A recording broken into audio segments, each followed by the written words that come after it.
Rebecca, are you ready to go? Yes. All right. In that case, I would like to officially call to order the Tuesday, June 6th, 2023 meeting of the Bolton Conservation Commission. And pursuant to the amendment of Bill H 3548 and Governor Healy's signing such amendments into law in March of 2023, expressing certain provisions of the open meeting law, this public meeting of the Town of Bolton Conservation Commission is being conducted via remote participation. No in-person attendance of members of the public will be permitted, but the public can access this meeting while in progress by using Zoom Video Communications, Inc.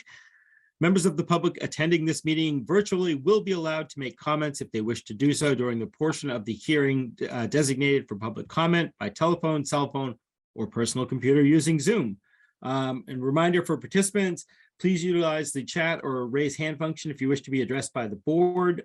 People will actually be left on mute until they're addressed by the board. And we ask all participants to display their first and last names on their Zoom accounts.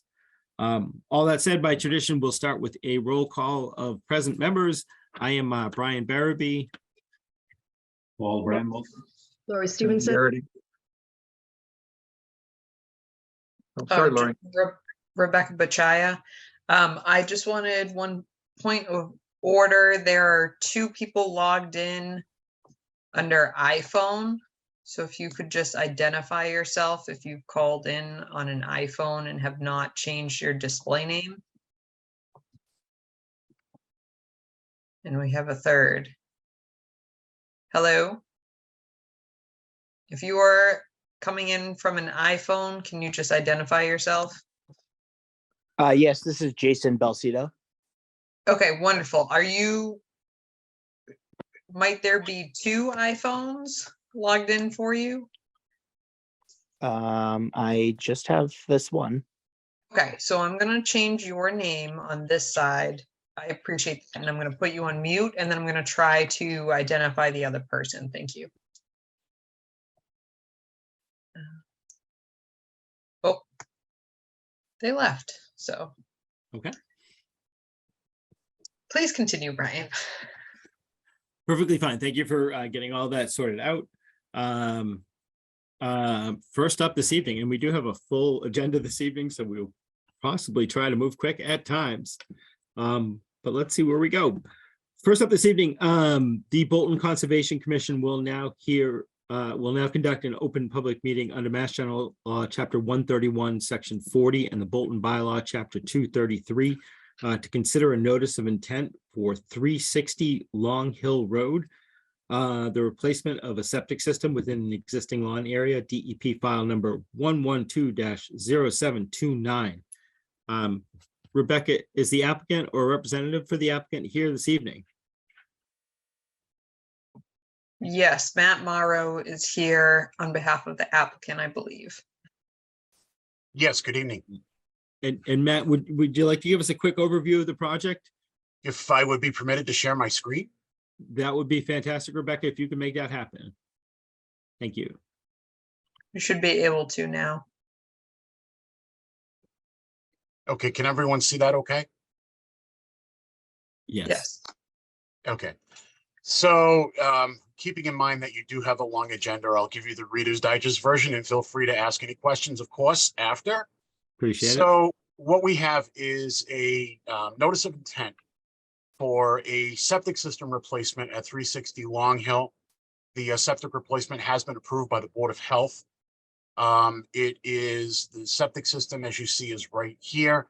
You have 25 feet from the edge of wet, 50 feet from the edge of wet, the 100-foot buffer zone and the 100-foot inner riparian zone, and the 200-foot outer riparian zone. The entirety of the lot is within the riverfront. The system is designed to replace an existing system that is right here. The system will be removed. This new system will be installed with a new tank installed and new force main. It is on existing lawn. There is no trees proposed to be removed at all. And the system will be replaced and the lawn will be reestablished. You have erosion protection that is proposed to be installed right here. It's been given DEP file number The only comment with DEP is the original plan I submitted didn't have the 200-foot outer riparian zone and the 100-foot on it, even though it was referenced in the narrative and analyzed as part of the narrative. We since corrected that. I emailed Rebecca a copy of the new plan, and there were 2 hard copies on the way. If she hasn't received them yet, she should receive them probably tomorrow. That's just about it, guys. Okay. I see what you're doing here, and I appreciate that the full lot is within resource area, so I know you don't have much to work with. Looks like you might even be shrinking the footprint of the system or pulling the system closer to the house? Or was That's this correct. basically just trenches in between the old trenches or? No, the new system is being pulled closer to the house. It's a more Okay. efficient system than what was there. Okay, and you said there was no major tree removals over existing lawn right now. I don't think I have any additional questions, but let me put it out to commission members. Any commission members have any comments, questions, or thoughts on this particular project? Not Nope. seeing any. Rebecca, I'm curious to hear your thoughts on this particular project. My only comment would be, I haven't seen the site in person, but as you said, it's moving closer to the house from what's existing, and looking at some aerial photos, it is proposed within what's being maintained as existing lawn. Any members of the public here tonight to comment on this particular hearing? I'm not seeing any.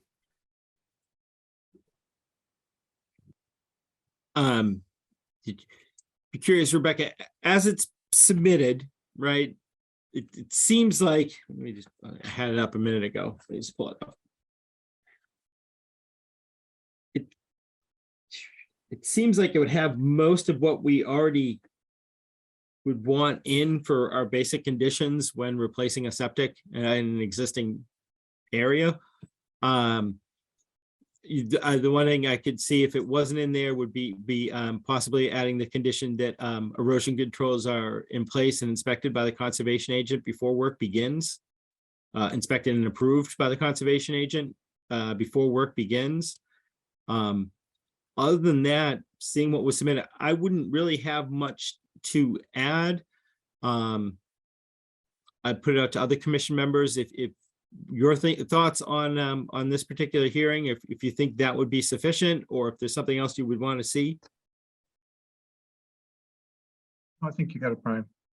Yeah, it looks straightforward. Okay. Rebecca, if we were to go ahead and close tonight, is it the draft in enough of a condition where if we basically just add that additional condition that it wouldn't be too difficult for us basically just to close and vote on it this evening? Yes, if the commission would like to do that, that is fine. Just I would include that language in the vote. All right. In that case, I'd like to make a motion that we close the public hearing for 360 Long Hill Road, DEP file number 112-0729. Do I hear a second for closing? Second. All right, all those in favor, starting with Paul, Aye. Lori, Aye. Jim, Aye. and Rebecca, I'm an aye as well. All right, I'd like to make a motion that we issue an order of conditions for 360 Long Hill Road, DEP file number 112-0729 as drafted and submitted at this evening's meeting, with the additional condition that all erosion controls are in place, inspected, and improved by the town's conservation agent before further work would begin. Do I hear a second for that? Second. All right. All those in favor, starting with Paul, Aye. Lori, There it goes. Aye. Jim,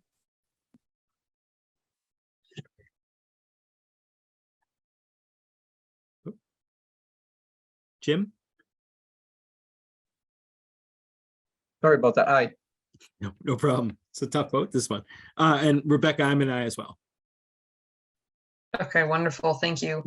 So Matt, I will reach out to you once we've received all the signatures from the quorum of members present. Great. I'll, get the order and make sure as usual it's promptly recorded. Thank you.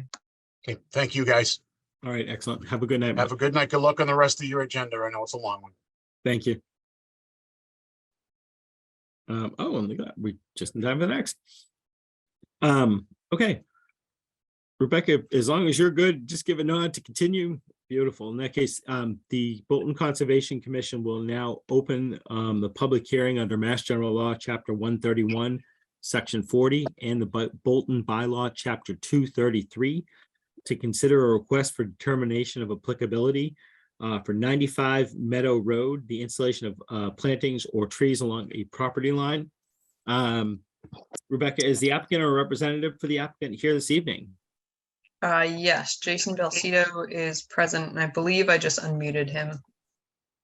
Yes, I am here. Thank you. Hey, Mr. Belcito, could you give us a quick rundown of what you are proposing? Yeah. So on my property here, about 75 to 80% of the property is covered in, trees, vegetation, white pines, spruces, what have you, across the whole right side of my property, all the way across the back of my property, and starting up a little bit on the left side. So tons of vegetation here on Meadow Road. Just on the left side of my property where my driveway is, it's just wide open to my neighbor's yard. So, just clear line of sight directly into kind of his yard, his situation there. And what I would love to be able to do is kind of just provide a little bit more privacy on the left side of my property. So when we come in or we're playing in the backyard, we just have privacy shielded from the left side on my property where my neighbor is. Right. Rebecca, can I ask the blue that's kind of essing through the property there, is that stream, is that wetland? So we have on site here, so I'll go from basically right to left across your screen. So Jason, I'm not sure if you can see this or not. Yes. Okay. So I'm basically displaying what you Yeah. had submitted there. Perfect. So the first blue that you see is the 100-foot buffer. Then you have this darker green, which is representative of an approximate location of the bordering vegetated wetland. Excuse me, this darker blue is floodplain. And then beyond that, you see your perennial stream and then 200-foot riverfront area as well. And there is more riverfront area that comes out along this corner as well. You can sort of see it creeping under the overlay of the floodplain. Yep. Yeah. But And- that is essentially the resource areas approximately. Yeah. What- And oh, sorry. I was gonna say, when I look at where the red dots are, I'm assuming that's where you're hoping to plant. That line that goes through there, is that contour? What? Or That's a what is- contour line, this yellow line, Brian? Yeah, Yes, that's a contour line. okay, so basically everything we're looking at, it's in, I mean, the whole property is in resource area, but everything's out of the riverfront, the 200-foot, and also the floodplain. Yes, it's within adjacent upland resource area and 100-foot buffer as far as the area he's looking to do some plantings. And I was gonna say, Mr. Belcito, did you say it's all basically existing lawn right now? Oh yeah. Yeah. And there's vegetation, even where you see the blue and everything, there's tall white pines all around my property, as well in these kind of designated areas that you see. And did you list a certain amount of trees? Is that I'm looking at the picture, it looks like there's 11 there. Was it 11 trees? Do you have a set amount you're looking to do? Yeah, 11 trees. I've already had Okay. a company called ArborWorks come on out. They're locally out of Harvard.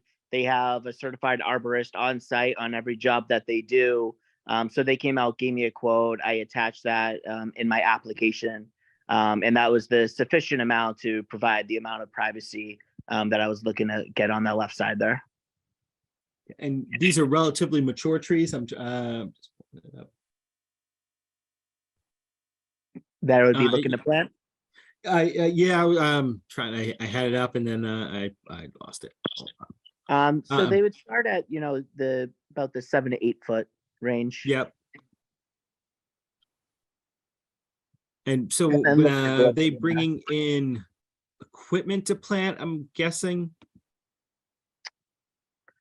Yeah, that's in the quote, but when I had them on out and they said there wouldn't be any really disruption that they would need to do to the area, since it's already kind of flat and pretty mowed down other than just some small shrubbery. Yep. So they wouldn't have to do any excavation or anything like that. It's really just the resources to just actually plant. Yeah, and your plan is to let it renaturalize afterwards? Yeah, 100%. I don't Right. plan to, you know, further mow down or put in anything. Just put in the plants and let them grow. Right. And I'd say, Rebecca, how familiar with you? I'm just looking, thinking about, excuse me, like erosion control. I don't think they're going to be doing major excavation, but if they're getting in there digging, would it make sense to have a wattle? Does this drop off significantly around there? I'd say it's relatively gradual. So if you're, if you compare across the street there, where you can compare the contours, where it's a fairly steep slope, so across meaning to the right or to Yep. the west from Meadow Road, where on the side of the subject property, it's relatively gradual in terms of as it reaches the resource area and adjacent areas. I think the commission always has the ability to utilize erosion controls as an approved limit of work marcation in the field, particularly where it's already been made clear that there's not going to be significant excavation on site, but still there may be some earth disturbance, obviously, because they are putting trees in the ground. And you could say, an approximate distance from the edge of BVW, which would be, just trying to use this here, like somewhere down here beyond Yeah. that last proposed planting approximate area.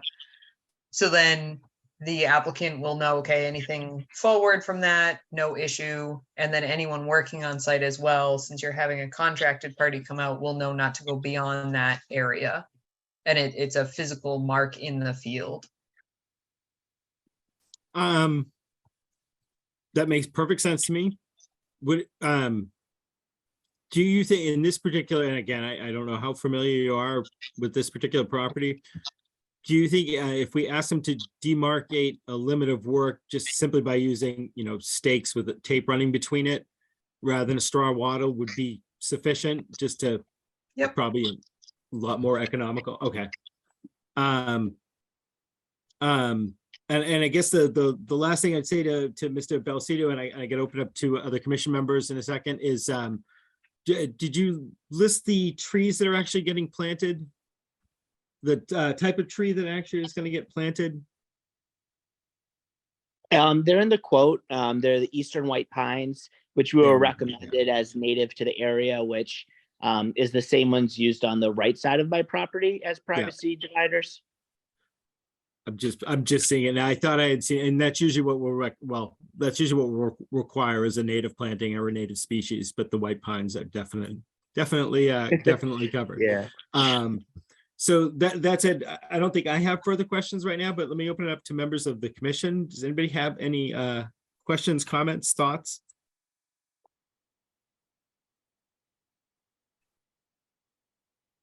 Not seeing any. Any members of the public here tonight to comment on this particular hearing? I'm not seeing any.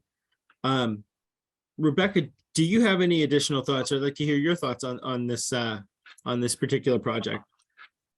I don't at this time. As the applicant said, they're using a native species.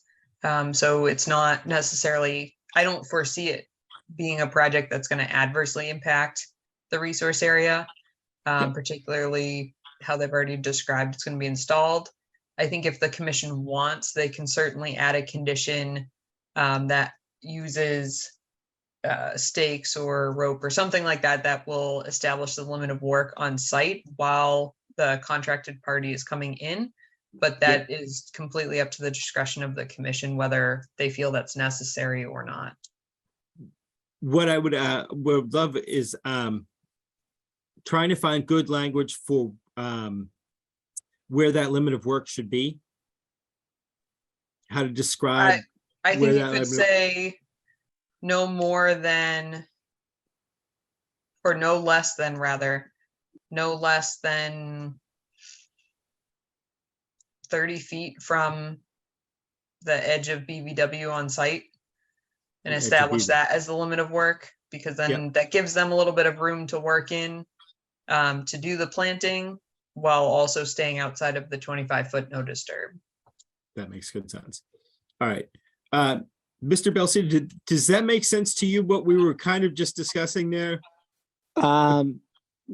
Honestly, not really sure what that means. But yeah, if you could Basically, explain, that would be great. what we'd look to do is to set a limit of work, saying you basically can't go beyond this point. And have you basically just set it with stakes in the ground. Again, no less than 30 feet from the edge of the bordering vegetated wetland. Which would basically just let you put a couple stakes in the ground so the planning company would know, look, don't go beyond this point. These 11 Got it. trees are gonna go from basically from the road to here, but no further than this point. It kind of sets a limit of work for us, and that way we know it's not getting into areas that are a little bit more sensitive. So someone would come on out and kind of mark that, or how would that work? So you would mark it, and if the Okay. commission wants, they can add to the end of that condition that I can come out and double check it, but it would be either you, or you could even ask Arbor Works. It may be something that they're familiar with doing. Okay, so I would essentially just mark kind of the last spot of where kind of the last tree would be, essentially, if I'm hearing right. Yeah, and then you'd probably want to give them, say, 5-10 feet from there so they could actually get that last tree in. Got But it. basically, so it's kind of demarks, like, don't go past this point. So they're gonna need to get up to that last tree to get it in and get it planted, but then that's where their limit would be. And we can put in that point too, to have Rebecca come out and double check. Because it's one of those things where if it's a little bit off, she can probably help you just refix it there in the field, if that makes sense. Got it. Okay, yeah, that makes Okay. sense. Yep. So all that said, other commission members have comments, questions, thoughts, think we're possibly heading down the right path here? Okay.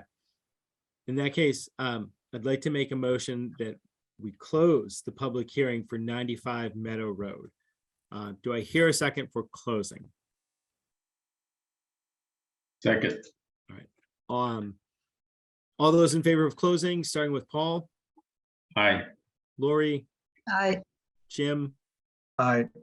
and Rebecca, I'm an aye as well. Like to make a motion that we issue a -3 determination for the request for determination of applicability 95 Meadow Road with the following conditions. That a limit of work be demarked no less than 30 feet from the edge of the bordering vegetated wetland on site. And then that line of demarcation be approved by the conservation agent before work begins. And said line of demarcation can be done via straw wattle or via stakes connected with tape, string, or rope.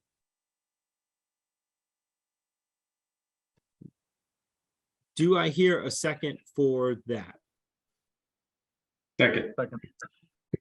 All those in favor, starting with Paul, Aye. Lori, Aye. Jim, Aye. and Rebecca, I'm an aye as well. Okay, I missed the second.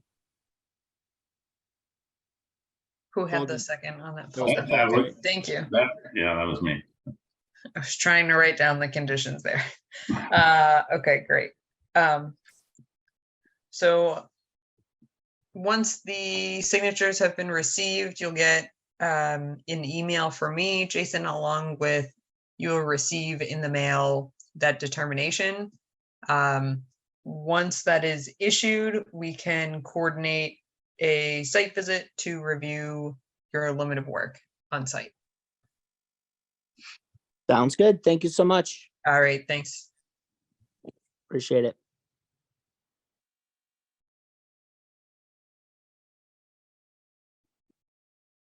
All right, Rebecca, please give a nod if you are ready to continue. All right.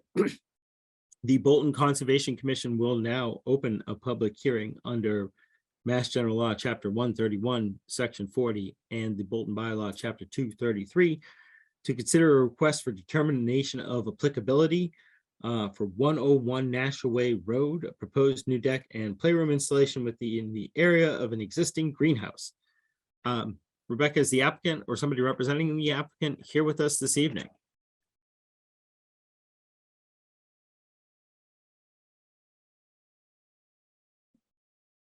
I am not seeing anyone.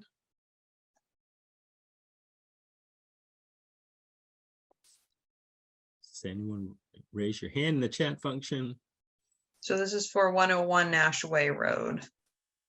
Silverio Silva. No, I do not see them. Okay.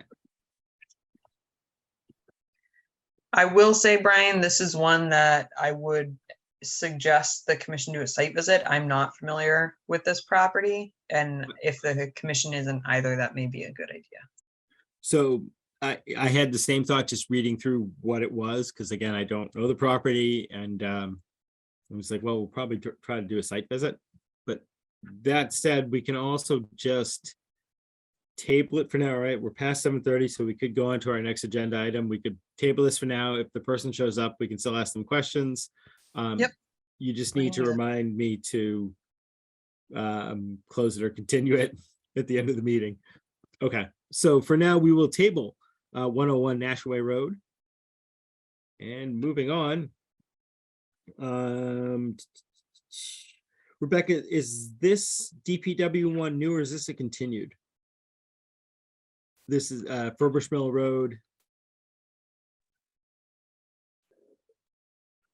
So this is new as of last meeting, which Okay. we did not have. Oh, yeah. Okay.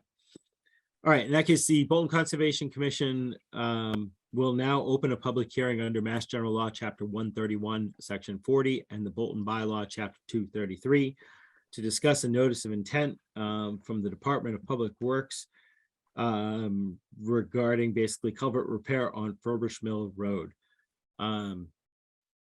I thought I saw Randy here tonight, but is somebody from the DPW here tonight to kind of walk us through what is being proposed? Yep, we have the DPW director, Randall Heglin, and we have Eric O'Hanahan. If I didn't just butcher your last name, and I apologize. And then I believe, is Megan on your team as well? Yep. Okay, great. Yes. And I believe that's everyone on your team. Okay. If any one of those three want to give us a quick overview, a quick rundown on what's actually being proposed. Randy. Thank I you. have the It's Randy drawing Hagman. up. I'll turn it over to Eric. Thank you. So I'm going to share my screen really quick where I have the drawings pulled up. Please. Are you able to see those? Yes. Great. So I'd like to thank the commission for having us tonight. We've been working with Director Hagelin for several years now, planning and designing for the replacement of this temporary culvert. Several years ago, folks of the commission may be familiar with this. An emergency temporary culvert was installed with an overflow on Furbush Mill Road.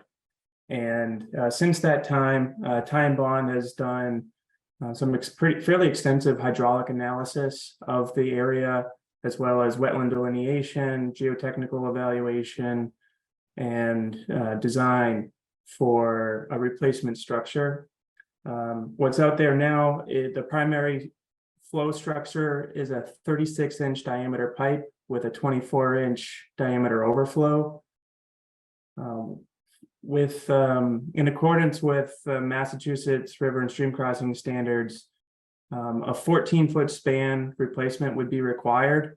But our project exceeds those thresholds and is proposing a 16-foot span concrete structure. The reason for the additional length and span is to meet climate resiliency standards associated with FEMA. So the concrete is expected to be a durable, permanent solution for the site. On my screen, I have the existing conditions plan with the boundary limits of the project demarked along with the wetland flagging. After I present, I will pass this over to Megan to describe the wetland impacts. Proposed drawing of the proposed replacement is shown on this drawing. We do plan on armoring the edge of the roadway where the stream turns a corner right where it meets the roadway. That will prevent erosion and sediment transport on this upstream area of the stream. We did include wetland restoration details as well as proposed plantings, as well as best management practices for compost filter tubes, soil stockpiling, erosion control blankets, and then, oops. Sorry about that. As well as proposed cofferdam arrangements so we can manage water throughout the construction. And then just a quick cross section of what the bridge might look like, or would look like. You can see here, we do have riprap to armor the proposed abutments within the channel below the bridge. And that is topped with native riffle material to create a more natural substrate within the channel. And at this point, I will turn it over to Megan to describe the wetland impact areas. Hey, everybody. So I went out and delineated the wetlands around this culvert April of 2021 and, or I'm sorry, 2022. So I delineated along the bank, which you can see is highlighted in light blue on this plan sheet. The wetland boundaries are highlighted in green. And then the bordering land subject to flooding is the dark blue dashed line. So between the existing conditions plan and the actual proposed site work plan, the wetlands are not impacted at all, nor is the bank from the original conditions. And the way the bridge is being designed, it will actually help improve the conditions for both the bank and the area around it, because after everything will be restored with these plantings. So they definitely tried to design this to be in favor of environmental conditions to benefit anything and all the wildlife that uses that area.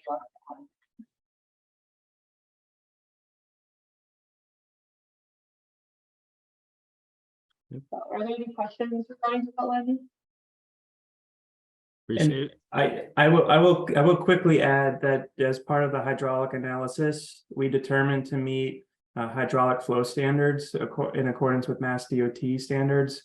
A smaller span structure that would have been much more cost effective, including a 9-foot culvert, would have satisfied those hydraulic requirements. But there was a strong desire to meet the Massachusetts stream crossing standards as well as additional resiliency measures. Yeah, I was looking through the plans. I was here with that original emergency flooding and the emergency certification to get the culvert repaired, the temporary culvert and all of that good stuff in. This strikes me as a permanent solution. It strikes me that you've kind of reasoned it out well, at least to the extent of my knowledge. But let me open it. So I don't have really many or any additional questions, but let me open it up to the other commission members first. Anybody have any questions, thoughts, comments?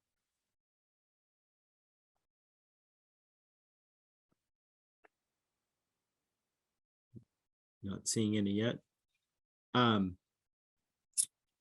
Rebecca, I'd love to hear your thoughts on this, actually, if you've had a chance to really go through it.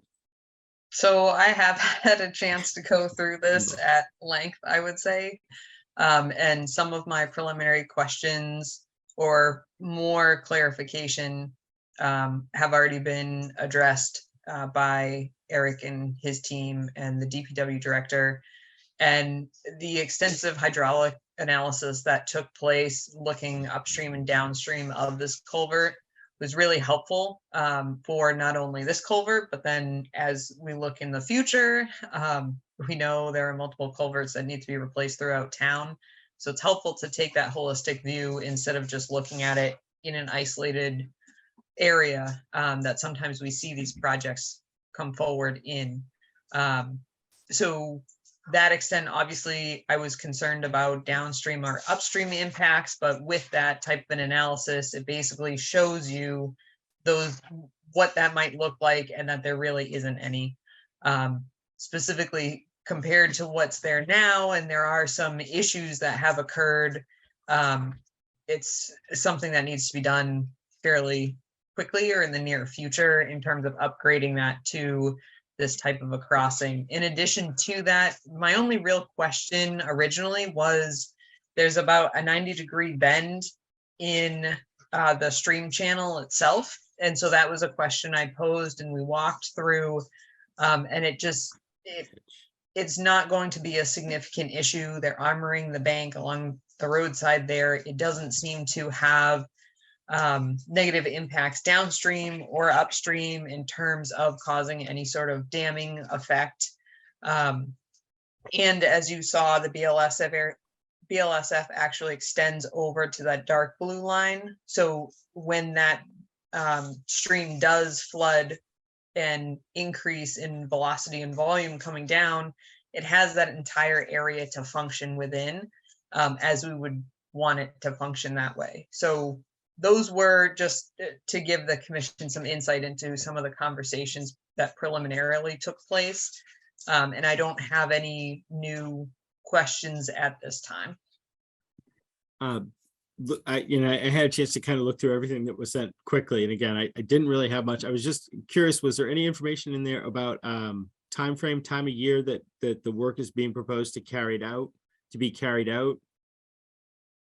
We had talked about, and I think it's something that's regularly encouraged, is doing it in the dry. Yep. They do have a cofferdam proposed, and in addition to that, it is the Still River tributary there. So it does flow year round. They do have those parameters in place, but I will let them add in. And the commission also has the ability to condition to require that it's done during the dry period, which is typically like July, August. Yes, and we also believe that would be preferable to the contractor as well. That would reduce the amount of water that needs to be managed during construction and the associated dewatering within the cofferdam area. So we are in agreement with that to the greatest extent practicable. The other part of the timing of things, and the commission may not be aware of this, but there is a proposed project at the intersection of Forbush Mill Road and Route 117. I believe a roundabout is being designed there for implementation, and there would be some traffic coordination with the closures that would be coordinated. So that is another factor, just based on practicality with with drivers in town. But we would be coordinating that directly with Director Hagelin as well as Rebecca. Rebecca's been fairly involved throughout the entire process of design. Okay, Yeah, and so some of, just to note about that, during our sort of preliminary question Q&A session about the plans, some of we noted that public safety would need to be notified as well, even though that's outside of the jurisdiction of the commission. Those are some of the impacts to road closures I was most concerned with, just because this is a way there and access to the transfer station. So that discussion came up with either phasing it or doing it at the same time. So I think it's relevant to bring up, but sort of outside the jurisdiction in terms of scope. all right. I don't think I asked, are there any members of the public here tonight to comment on this particular hearing? Seeing any? Excuse me. So all that said, I just want to put it out again to commission members after hearing from Rebecca and hearing from the applicants. Any further questions or comments or any particular anything you think would need to be added to this order of conditions? Are you happy with it as it stands right now? Just kind of putting it out there to the commission members. Looks good. Pretty comfortable? Okay. That's it. I'd like to make a motion that we close the public hearing for, oh, I shouldn't say that. Rebecca, do we have a DEP file number for this?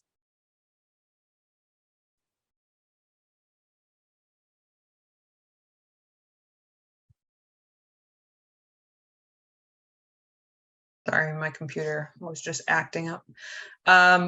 I don't have that in front of me. Eric, do you have knowledge of that? It's 112-0728. Okay, thank you. Sure.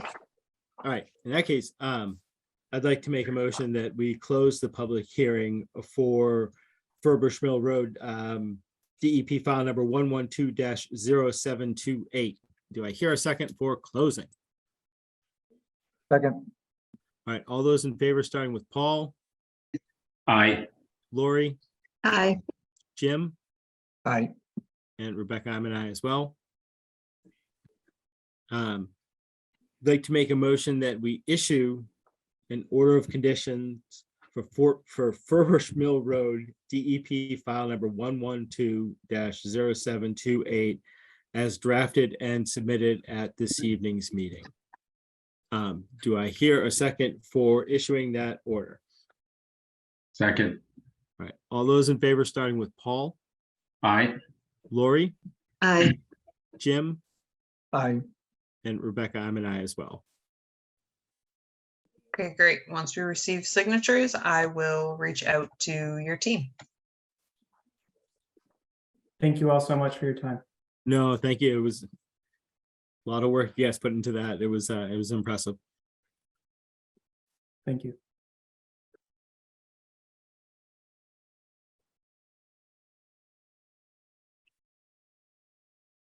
All right, look at that, 7:45 exactly. Rebecca, give me a thumbs up. Good to go. All right. And I hate to say, can you remind, I know we went up for a site visit. Did we already open this? Is this a continued or are we opening this? Yes, fresh? yep. So we Yes. opened it last Yeah. time and then continued for a site visit. Thank you. All right, so at this point, the Bolton Conservation Commission will now continue the public hearing under Mass General Law, Chapter 131, Section 40, and the Bolton Bylaw, Chapter 233, considering a notice of intent for the Mayflower Council of the Boy Scouts of America's property on Hudson Road. I was to say, Rebecca, is the applicant or somebody representing the applicant here this evening? Yeah, my name is Hank Roush. I'm representing the applicant. Hank, I know we kind of went through what the project was at the first meeting. Since then, we've had a chance to go out on a site visit. Rebecca, do you have the picture or the kind of general map up on your screen? Or, I am working on pulling that up right Okay. now. If you want to start giving us some. yeah, I'll let other commission members who were there speak also, but from what we could see, all the removal was very proper as far as just maintaining the sight lines for safety reasons, if nothing else. Nothing was going in place here. It was just the vegetation woody vegetation over a certain height, which I'm not sure if we have to try to work that in tonight to figure what that height would be. Being removed, the smaller scrub vegetation staying in place, everything being allowed to naturalize. And again, this is an active camp, Boy Scout camp since I think my brother went there like 40 years ago. For many, many years, active day camp. So most of it just made sense for general safety purposes. And it has been kind of cleared like that in the past, the woody vegetation over a certain height. I think we just kind of wanted to figure out what exactly that height might be. And then there were some questions. I know on the day camp side, there was clearing to either side of the beach. And I think we were on if you're looking at the lake, the right-hand side of the beach, we were going to try to set a limit of how far out it could be cleared. Trying to think of the other kind of things that came up on the site visit that we kind of need to work through tonight, but that's all I'm remembering right now. I'll put it out there. Jim, does that jive with your recollections of our site visit? And are there parts I'm forgetting? No, I think you got it, Brian. I think there was just one other thing, and I think it was on that same side, on the day camp side, about the dock and the location of the dock. Was there a question around that, Rebecca, if I remember? Yes, so, there was a question, it has been answered. The question was relative to clearing access to get onto the fishing dock, which you can sort of see floating over here. It's not exact regarding the parcel overlay with the aerial photo, so just keep that in the back of your mind as you're looking at this. But it is basically on the corner of the property. So the question was, the original proposal was they want to move the dock to be basically against the shoreline, if you can see my mouse here or my pointer. And that was corrected, and Henry had sent an update regarding his email after speaking with the other individuals who also manage the property. And they had said, no, it does stay, the access stays remaining where it is, which is essentially at the corner of the property where it's already cleared and at a grade that it can be accessed. So that was the clarification question, I believe. The other thing very quickly to note, I do not have a DEP file number as of yet. Shoot. Okay.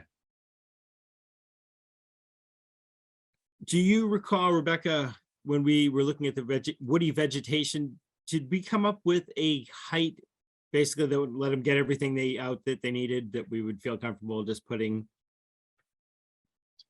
I think we actually didn't, I mean, I could be maybe recalling, but I believe we just specified woody vegetation and allow for the herbaceous vegetation to remain, because that herbaceous was essentially wetland indicator species, where the woody vegetation crept up slightly along the bank.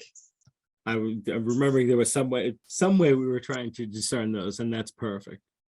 And then if I were to say, if we were to put in a condition basically saying from the day camp side of the pond, or the day camp side of the lake, as you're looking out to the lake, the right-hand side of the beach, western, there was that one area where they definitely this here with the tree, and and we figured we could be, if we said, all right, up to 20 feet or something like that from that location, should give them plenty to clear out what they needed. Yeah, so I would say to the northeast of the existing dock and lifeguard tower. Okay, Or you could even say beach area. yeah. Existing beach area. And that clearing of woody vegetation not to exceed, if we, got probably 15 yards would give them plenty. Yeah, and I think they weren't even proposing. Yeah, I do think they that. needed less than that. So yeah, Yeah. I'll say 12 yards. There was that big large birch tree, right? Was Hank, were you gonna take down a limb off the There's some- birch? There's some birches that overhang the water line, and we were gonna cut them back to where the water line is. Okay.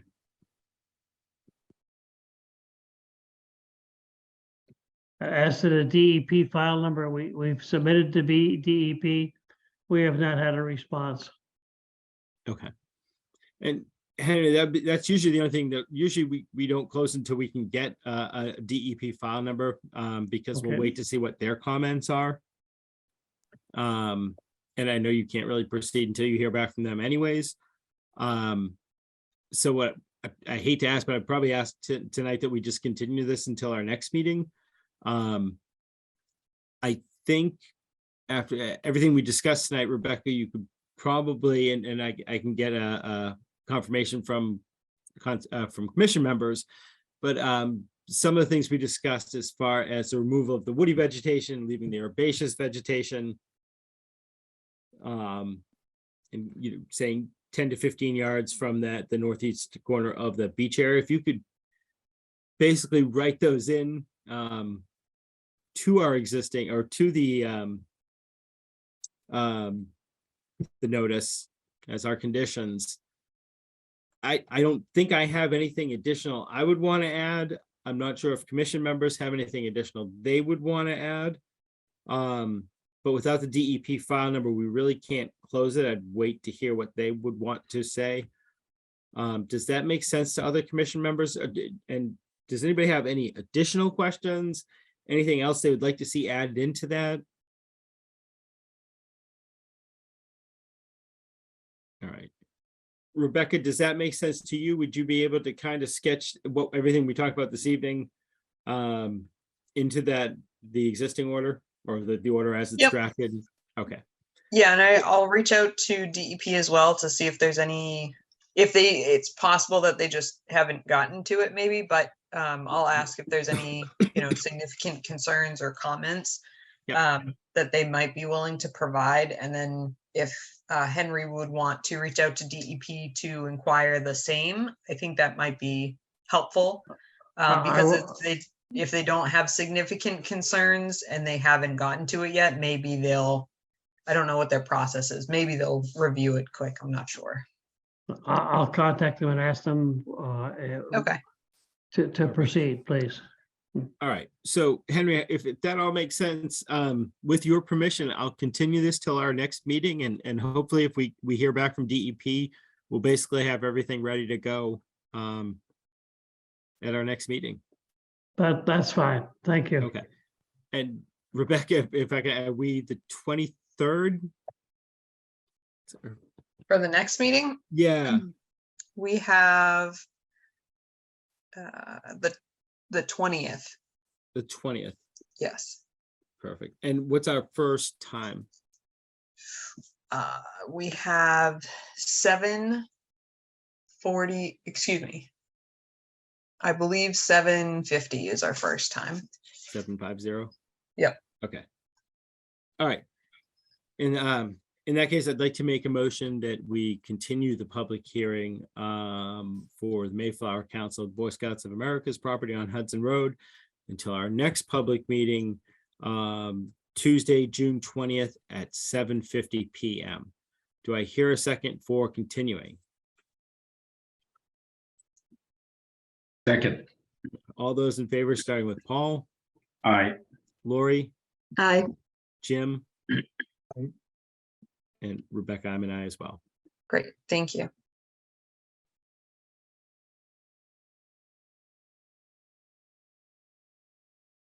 No, look at this. And I'm assuming you are good to continue. Oh, and this is a new one. All right. The Bolton Conservation Commission will now open a public hearing under Mass General Law, Chapter 131, Section 40, and the Bolton Bylaw, Chapter 233, to consider a request for determination of applicability submitted by the Department of Public Works regarding proposed roadway resurfacing and chip seal coating along Harvard Road. Sorry, Rebecca is the applicant or a rep for the applicant here this evening. Yes, evening. the DPW director is present. All right. Good evening. Randy, yeah, if you could walk us through this real quick, that would be wonderful. Yeah, sure. This is our hopeful annual paving. It's been a number of years since we did any road resurfacing, and primarily everything except for Sergeant Road are pavement management techniques, milling and overlays, or chip seal to basically seal the top of the pavement to prevent water intrusion. Sergeant Road is probably the road that's going to receive the most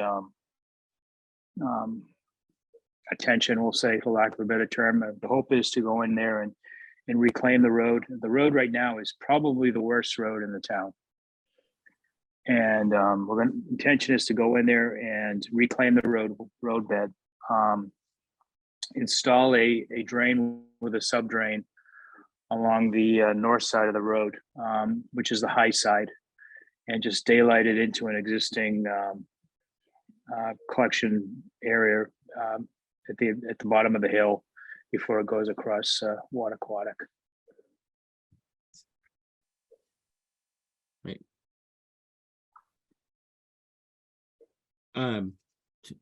Rebecca, do you have? I don't know if you want me to go through each individual road, or I mean, I No, provided the list of all the roads. you know, it's more the process that we're using here, and God, I'm not sure what process was used. It was several years back on, I want to say it was Century Mill Road, and a lot of people were upset. They ended up burning a lot of the trees along the road.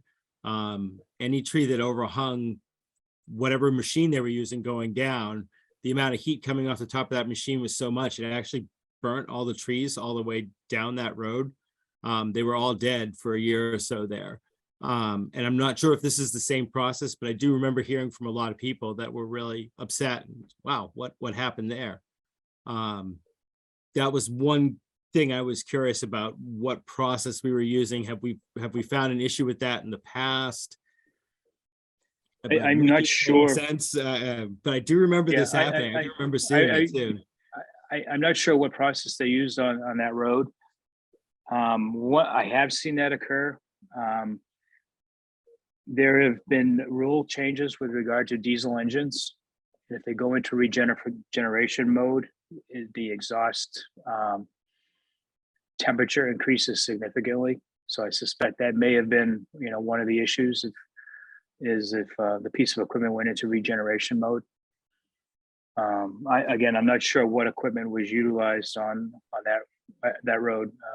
I just don't know. I wasn't here. No, it's highly possible. I just wasn't sure. I mean, that's the only thing. I was just curious about the process. I totally understand that these roads need to get resurfaced, and like some Sergeant Road especially.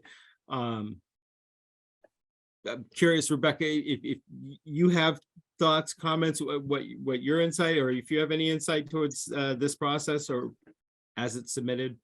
I don't. I think the only thing was anywhere that it's if it's something that Randy and I talked about and realized during the guardrail replacement project that the commission's already permitted and is taking place, that we realized maybe we didn't need as much erosion control because we've done it in areas that are relatively level in terms of the grade and the topography there, versus focusing in on areas that are over a culvert or a few feet back, or have more of a slope that would direct water into those areas because of the minimal earth disturbance as part of that guardrail replacement. How that relates to this and why I made that comment is I think following similar, a similar approach would make sense.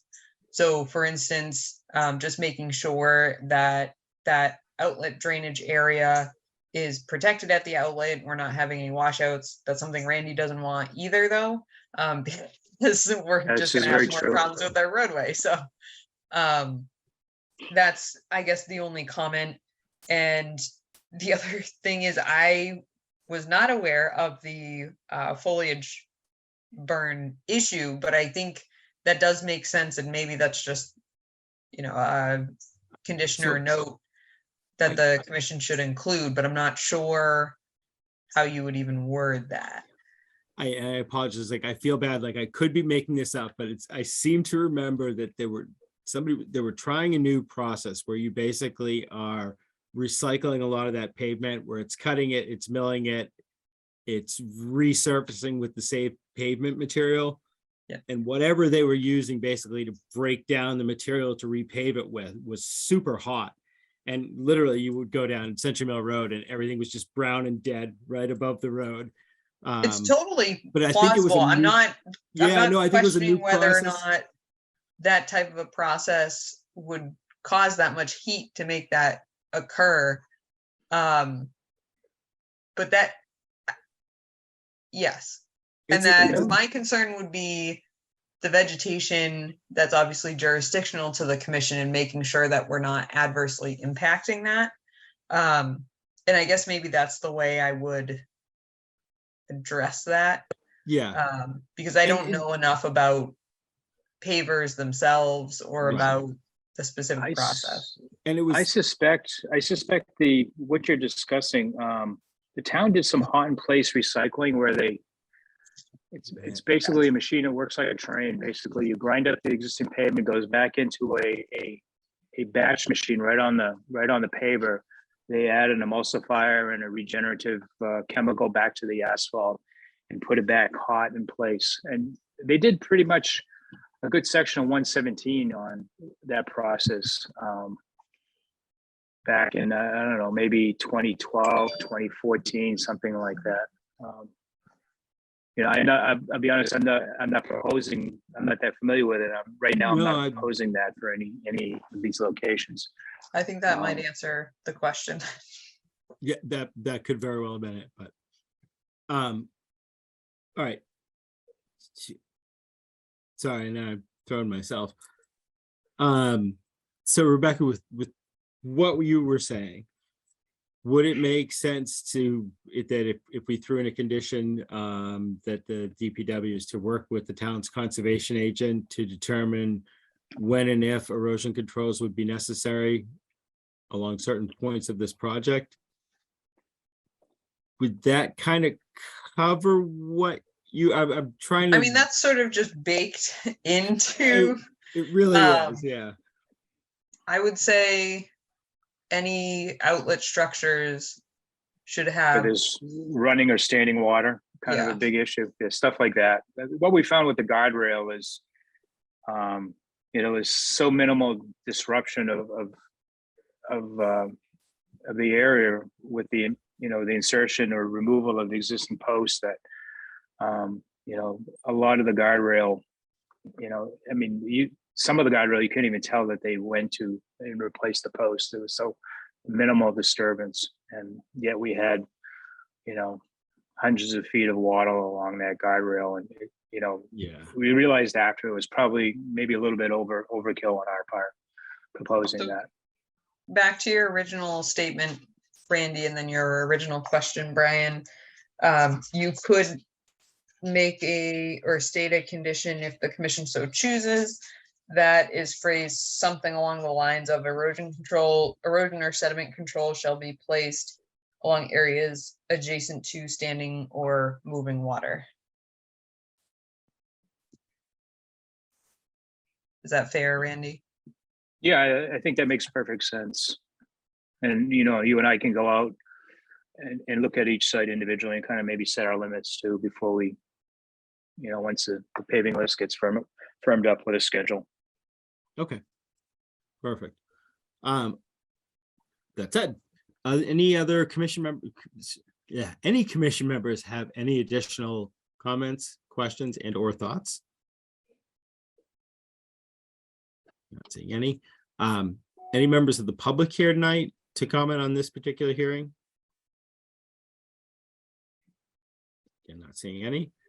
In that case, I would like to make a motion that we close the public hearing for a request for determination of applicability for the Department of Public Works regarding resurfacing of the roadways. Do I hear a second for closing? Second. All right, all those in favor, starting with Paul, Aye. Lori, Aye. Jim. I think that was an aye, and Rebecca, I'm an aye as well. Wonderful, thank you. I'd like to make a motion that we issue a -3 determination for the Department of Public Works project of resurfacing roadways with the following condition: that erosion and or sediment controls be placed along areas of standing or moving water. Do I hear a second for issuing? Second. All right, all those in favor, starting with Paul, Aye. Lori, Aye. Jim, Aye. and Rebecca, I am an aye as well. Wonderful, thank you. Thank you. Thank you, everybody. Thank you, Randy.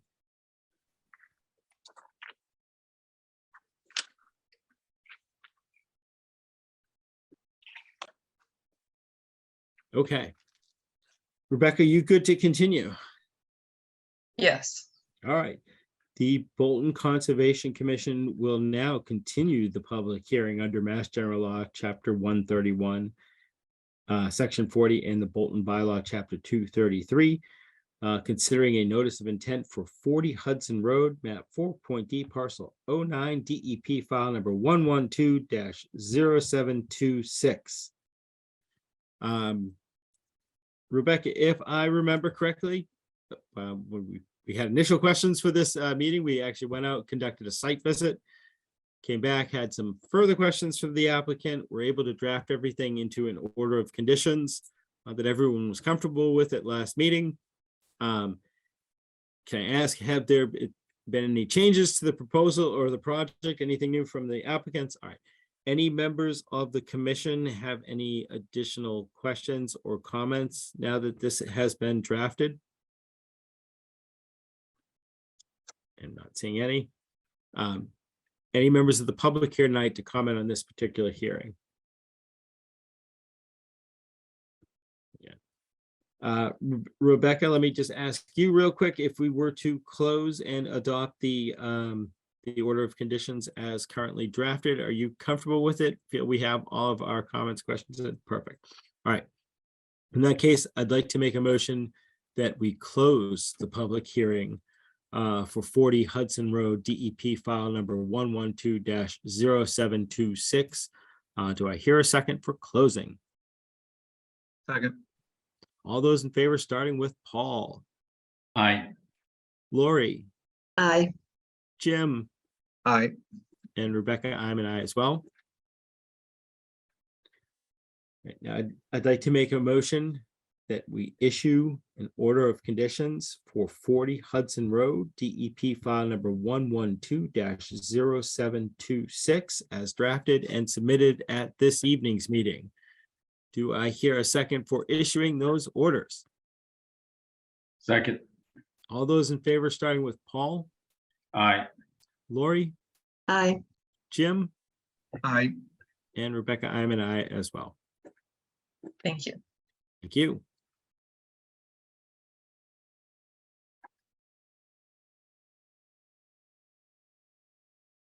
Oh, poor Randy thought he was done with us.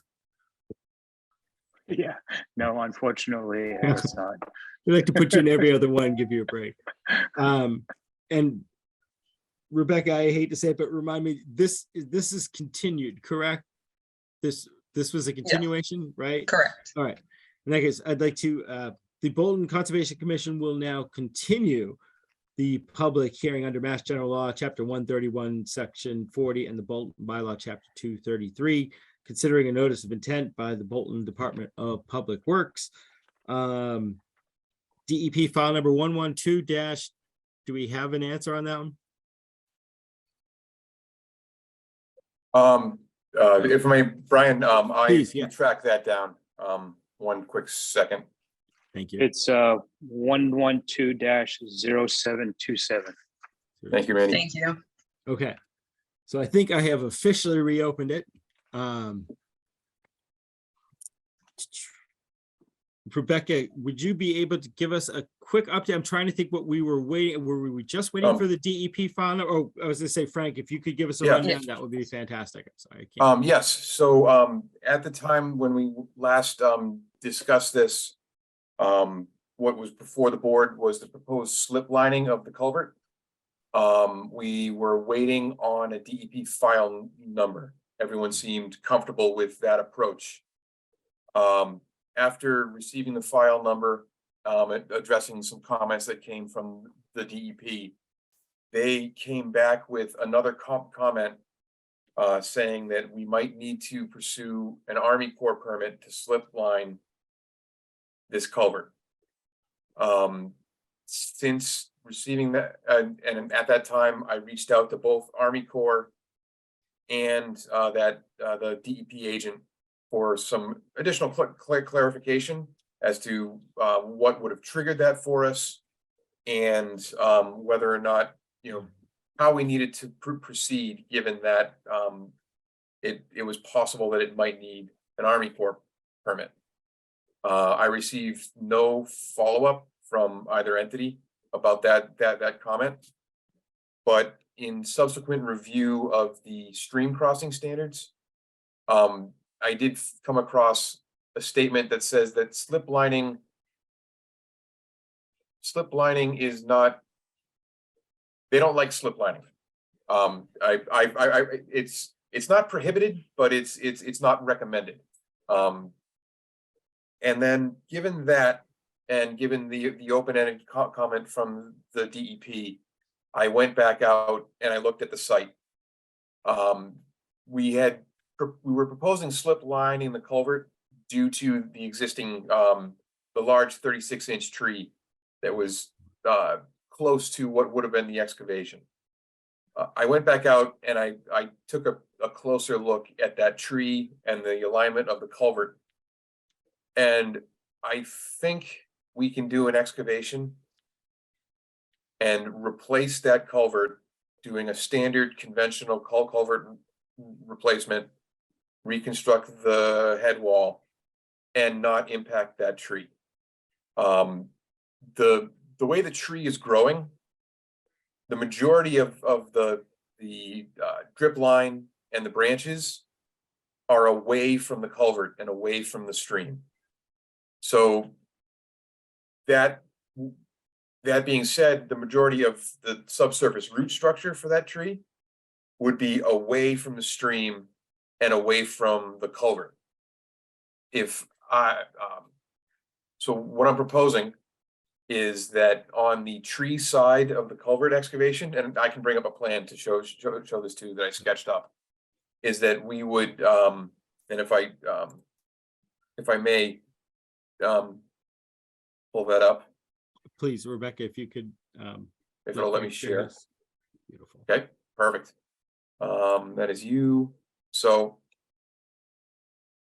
this is the tree in question. The trunk of the tree is about 16 feet off the center line of the culvert. What I'm proposing is sheeting the excavation about 10 feet off the tree. And then we would be able to excavate down, replace the culvert, standard excavation on the opposite side.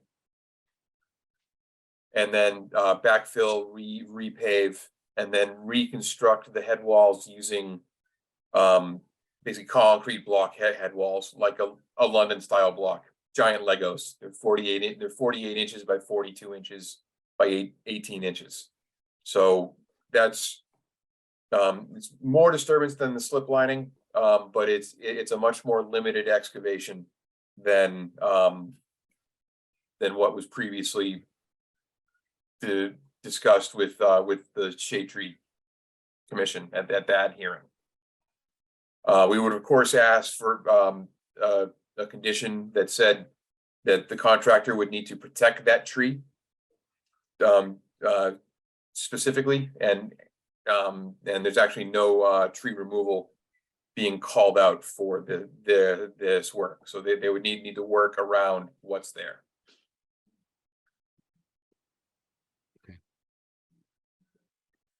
Well, thank you. It's a big change. Yes, it is. And I appreciate you going through the reasons why we got to this point, and where we are at with it now. I'll open it up to other commission members for comments or questions. If it all possible, though, I might ask to continue. I'm just curious to. Certainly. Okay. If I may, Brian, what I was going to propose was the hearings. We continue this hearing, and I submit a revised plan. So Yeah. I wouldn't ask you to take this design on faith, basically on a quick red line on my plans.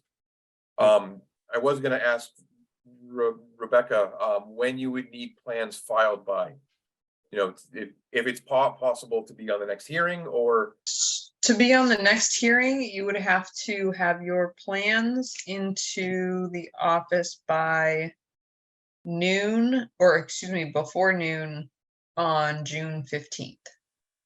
And that would mean that that those items submitted prior to noon on the 15th would be able to be discussed on the meeting for the 20th. Excellent. Then that's plenty of time for me to kind of go back into my archive and just adjust my old design. So this should be a relatively quick change, and it is something that I discussed with Randy as well. I'm not springing this on everybody right now, so I just wanted to No, again, I appreciate the thought process that went into it, and where we got to here, and this will be perfect because it'll give us a chance to actually kind of read through it and see if we have any in-depth questions. But let me ask commission members now, does anybody have any initial questions, comments, or thoughts based on what we've heard and what we're kind of seeing now?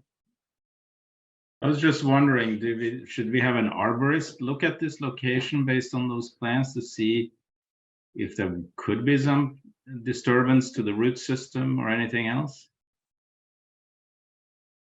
I believe the tree warden may have already reviewed this site. I believe he's part of those public shade tree hearings, but Randy or Frank can correct me if I'm wrong. Yeah, and I yes, think- but it's been a long time. Go ahead, Frank. Yeah. My recollection too is the tree hearing. I think they gave us permission to remove the tree if we had to, but we went back to the design to try and, we listened to the comments at the tree hearing and went back to the design and decided to look at the slip lining thing. And I think what Frank is trying to do is, again, in the spirit of what we heard at the tree hearing, is to preserve that tree at all costs, basically. And I think what he's proposing is a pretty good idea. Yeah. Was Yeah. the Pretty tree good warden compromise. president? Was the tree warden president at those meetings though? Yes, he was. Yeah. Okay. Thank I'm you. looking to see if I've got it. I believe that was what it was. I'll have to find the actual the decision of the thing. I don't have it in my file here. You can send me an email because it sounds like Yeah, that If was you- my if recollection. you- I'll be honest. yeah, That I'll was my forward that to the recollection of it. commission. And I Here would it be is. happy I found it to, right here. It's a planning board decision. It's a planning board decision, July 25th, 2022. The approval is given upon contingent upon the following conditions. Should removal become necessary through the course of the culvert repair project, moderate tree protection shall be provided prior to site disturbance and approved by the tree warden. Tree warden shall present be present at the time excavation if he's available.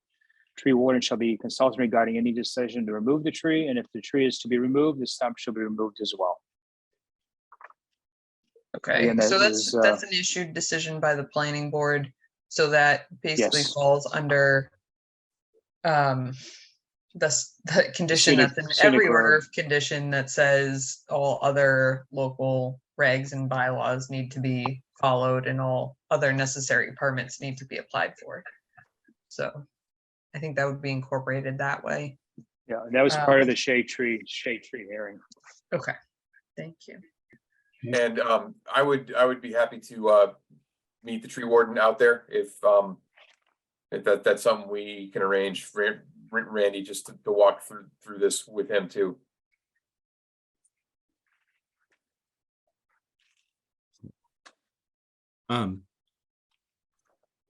Additional questions from members of the commission? Or comments? Not seeing any right now. Any members of the public here tonight to comment on this particular hearing? And again, not seeing any. Rebecca, if you do end up talking to the tree warden, or you run by him, but he might be able to help with language. I did like the idea of putting in some language for the contractor that all efforts will be made to protect and preserve the tree, but I think he could give us some help with specific language for what tree it is and any specific things he might want to say about root systems or anything along those lines. Sure. All right, so that said, is 8 o'clock our next opening on the 20th? Yes. Okay. In that case, I'd like to make a motion that we continue the public hearing for the Department of Public Works DEP file number 112-0727 until our next public hearing, Tuesday, June 20th, 2023 at 8 o'clock p.m. Do I hear a second for continuing? Second. All right, all those in favor, starting with Paul, Aye. Lori, Aye. Jim, Aye. and Rebecca, I'm an aye as well. Great, thank you. And just a quick reminder, Frank, if you can be sure to send those revised plans to DEP as well, that will be very helpful. Yes. Thank you. All right. Thank you very much. All right, have a good night. All right. Moving right along. The Bolton Conservation Commission will now continue the public hearing under Mass General Law, Chapter 131, Section 40, and the Bolton Bylaw, Chapter 233. Considering a notice of intent for 711/713 Main Street. Rebecca, if I am correct, the applicant has requested a continuation.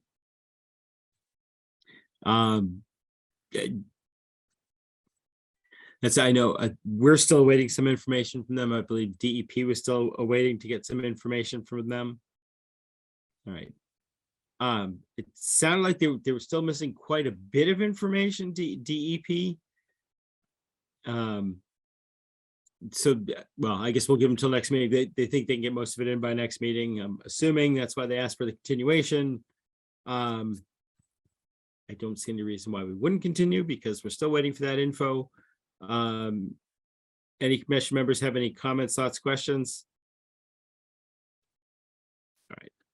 In that case, I'd like to make a motion that we continue the public hearing for 711/713 Main Street to our next public meeting, Tuesday, June 20th, 2023 at 8:15 p.m. or 8:10 p.m. All right. Do I hear a second for continuing? Second.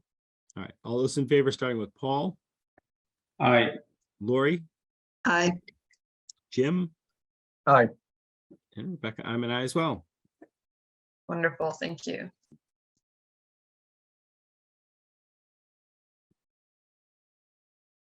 Wow, amazingly, actually ahead of the agenda. That is odd.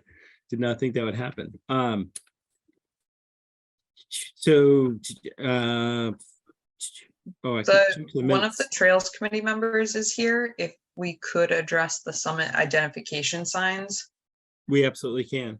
if they're available, that may be helpful. Drew, are you available? Yep. Oh, okay, there you go. Would you like me to just, or to Drew to give a brief summary of that request, Brian? You, either or, yeah, if Drew can give us a quick rundown, or if you're more comfortable, whoever is best prepared. So I guess I could do it real quick. We're doing a summit series in town, similar to the New Hampshire 4,000 footers, if you're familiar with it. If you hike all 7 peaks in Bolton, we're doing like a giveaway through the Bolton Conservation Trust of a free hat. I encourage everyone to do it. But there are some summits in town that we don't have a good sign to indicate, hey, here's the summit. Sometimes the summit that we're doing for the contest is not the actual summit, but just the closest we can do to stay on trail, to stay on conservation property. So we're just requesting to put up kind of temporary summit symbol for the series to show the highest point on the conservation property to indicate that you've met this challenge.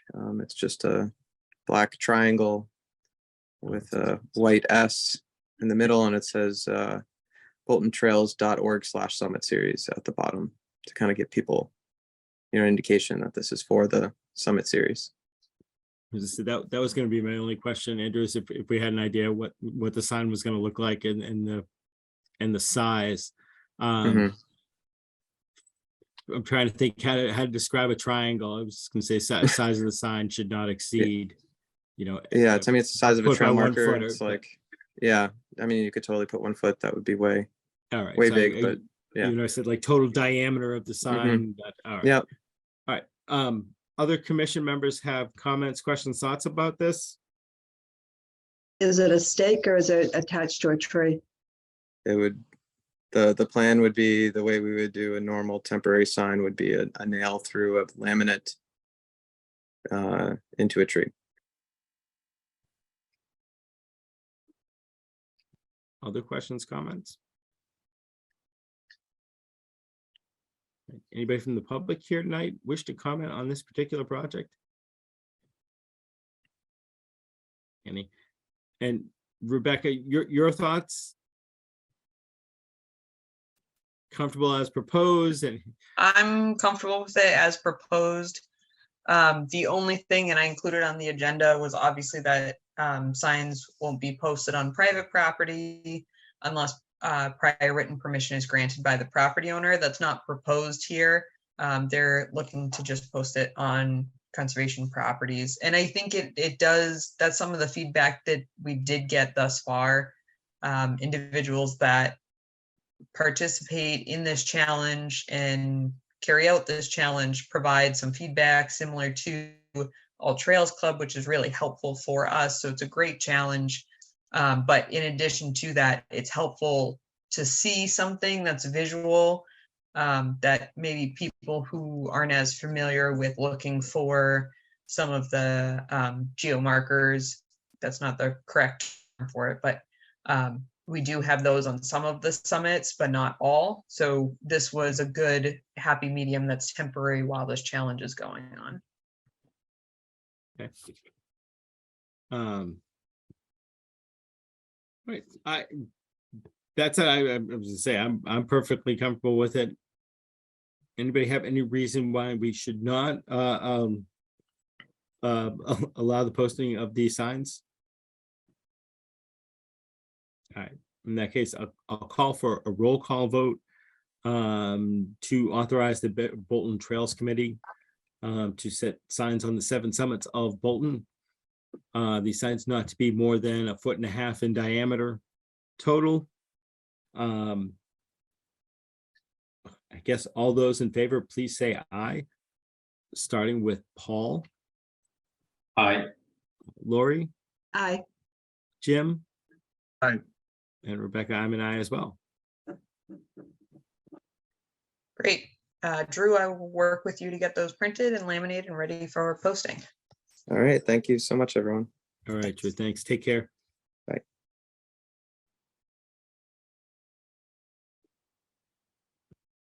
Okay. So next up, the Bolton Conservation Commission will now continue the public hearing under Mass General Law, Chapter 131, Section 40, and the Bolton Bylaw, Chapter 233, discussing a notice of intent filed for South Bolton Road, map 2.C, parcel 16. DEP file number 112-0720. Rebecca, do we have an update on this project? We've been waiting to hear, they've been waiting to hear back from, was it MIPA? Okay. Yes, so they were awaiting the MIPA review to be finalized. Then they were also, sorry. They were also looking to receive feedback from Natural Heritage, which they've gotten. So those letters were included in your packets for this evening. The other component associated with Natural Heritage was what will be proposed for a CR versus, open space held to potentially be held by the town versus areas that will be held by private ownership with deed restrictions. So that's what's displayed currently. That is sort of covered. This was sent by the applicant. Yeah. And this was what was acceptable to Natural Heritage in terms of the different pieces of land to be preserved for the biomap interests that are highlighted on this property. I was told that a representative would be present. I'm not seeing anyone on the participants list, but at the very least, I think the commission can actually, or I would hope that the commission would at least make a firm determination on how they would like to approach the CR or the land holding, so that we can at least provide that feedback and they can confirm that with their team. And then we can discuss the remainder of the project.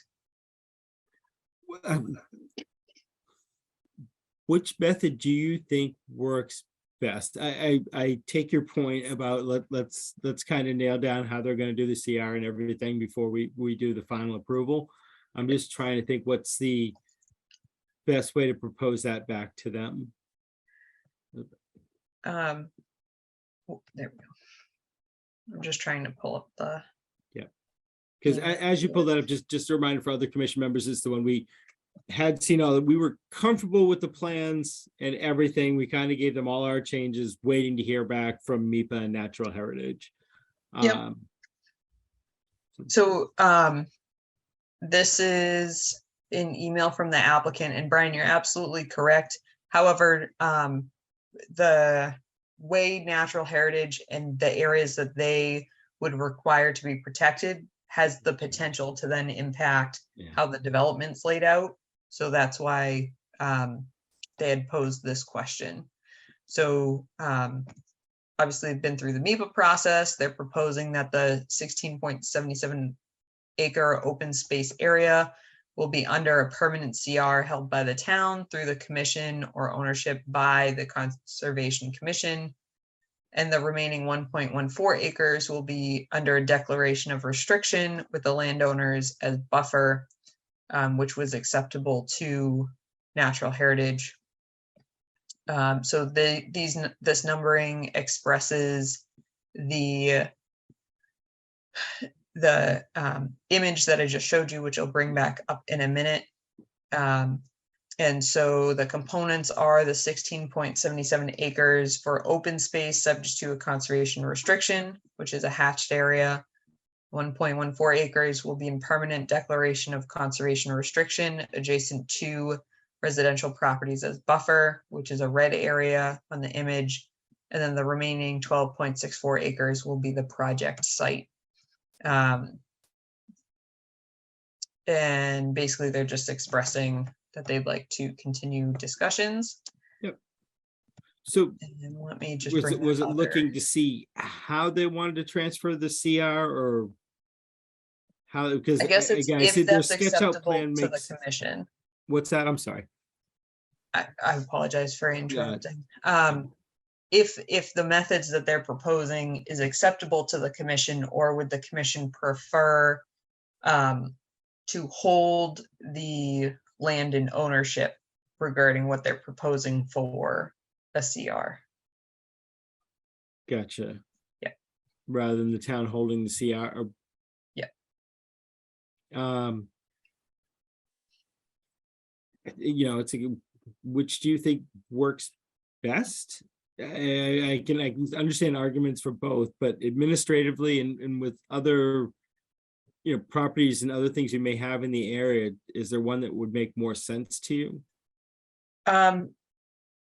Due to the extent of the biomap area interest on this, or that's mapped on this site, I could see it being held by the town. I don't have opposition to either necessarily. But with a CR, typically you have allowed uses, restricted uses, that allows for a percentage of different types of recreation as well, which I wouldn't necessarily be opposed to. But again, where the biomap area is mapped and incorporated in this, and therefore reflecting the natural heritage interest, my concern would be any encroachment or further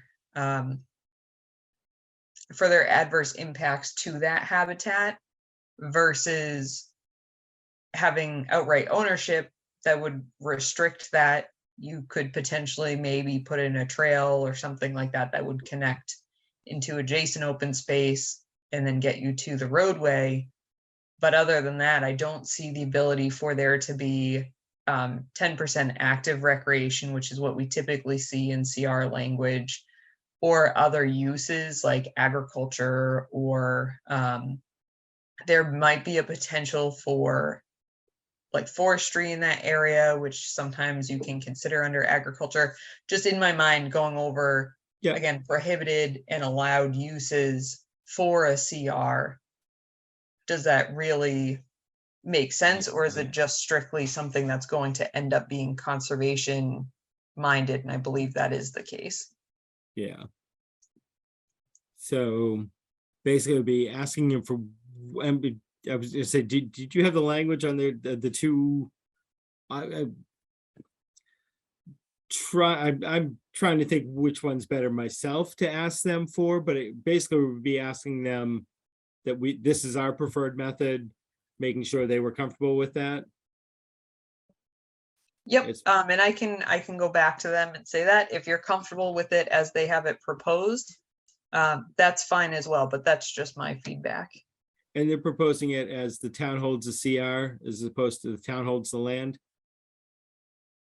Yes, they're proposing it as the town holds the CR and then they hold the land. That's how I'm understanding it, but at times, for those reasons I just expressed, that's not always preferred. But again, that can be expressed in the prohibited use. So the other option would be that the town just holds the land in, like, under Article 97 under conservation.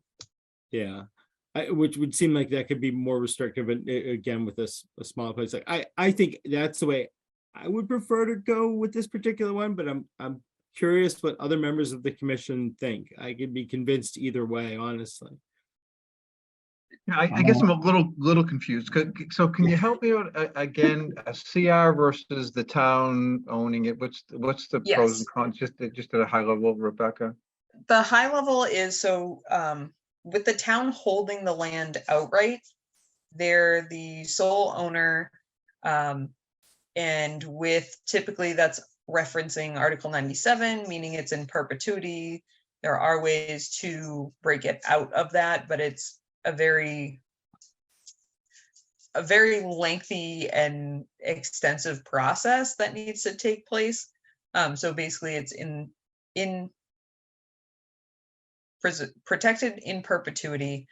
And now also the law is that you have to provide the same value of land and acreage and ecological value if you're going to take that out of being protected in perpetuity. So, and I always say that because that's just being transparent about it. So the summary though is the town holds it outright, manages it under conservation like we do many of our other properties, but that's the only manager, the only owner. Under a conservation restriction, how they're proposing it, the town holds the CR. So the Conservation Commission on behalf of the town holds the CR as one party involved with managing that particular parcel, an area of the parcel. The other aspect of that is you look at it like a layer cake, where the property owner may remain the developer or the applicant, or they may offer it to like the Bolton Conservation Trust. So you'd have a nonprofit and the Conservation Commission owning it. The CR would then provide limitations and restrictions on what can and cannot be done in that specified area that the CR covers. So it's a little bit more involved in terms of different involved parties, establishing who those parties are. And I guess the benefit to the applicant for the CR is they don't necessarily need to subdivide the property again. It's just a CR over the land, and then you create a building envelope for the project area, as they've basically shown on this plan here, where if you're donating the land outright, you do need to subdivide that parcel from the lot itself. So that can be perceived by the applicant as a potential negative. But there still is significant survey work that takes place to establish that CR, even though you're not subdividing it from the property. Does that make sense? Yeah, kind of. So in their proposal for a CR, who would own the land? Currently, it would be the property owner or the developer. They may choose to, once the project is complete, or when they start building the project, it may be like a HOA type trust that owns the land. That would be what their project is established on. But it would not be the town owning the land. The town would hold essentially like a management restriction over the land. Okay. Yeah. Okay, great. Thank you. But at the end of the day, the effect as far as the use of the land and the protection of the land is the same. It's not like it's not like they can change, or the CR can be changed later if it's owned by somebody other than the town. That is correct. So conservation restrictions are typically in perpetuity. Conservation easements used to have a limitation of about 30 years, but that practice isn't really there anymore. So that's all in drafting the document, I guess, and that's why I'm saying it can be versus saying it definitively is. So if you're a landowner with a CR, and what's the benefit for them to own the land anymore? Wouldn't it be better to just donate and be done with it and not worry about it anymore? So there are sometimes benefits to, I don't know necessarily taxes, if it renders that whole section unbuildable. But what it also does is areas where you're not proposing to build anything, or there's significant habitat area there, you may want, like another example of something with a CR or open space with agriculture. We had a property that was proposing something similar like this, a few lots carved out and then open space around it. They had an area that they had used as agriculture for a significant amount of time. So they wanted to preserve that use. And so that was baked into the language of the CR Mhm. so that they could continue that use. So that's some of the reasoning too, is sometimes people just want to keep the use, but they don't want to own the land anymore, Yeah. or they don't want to have complete responsibility for that land.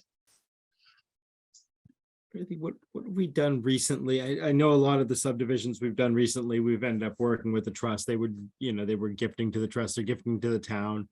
But are there ones that we haven't recently done? And did we just go with the CR?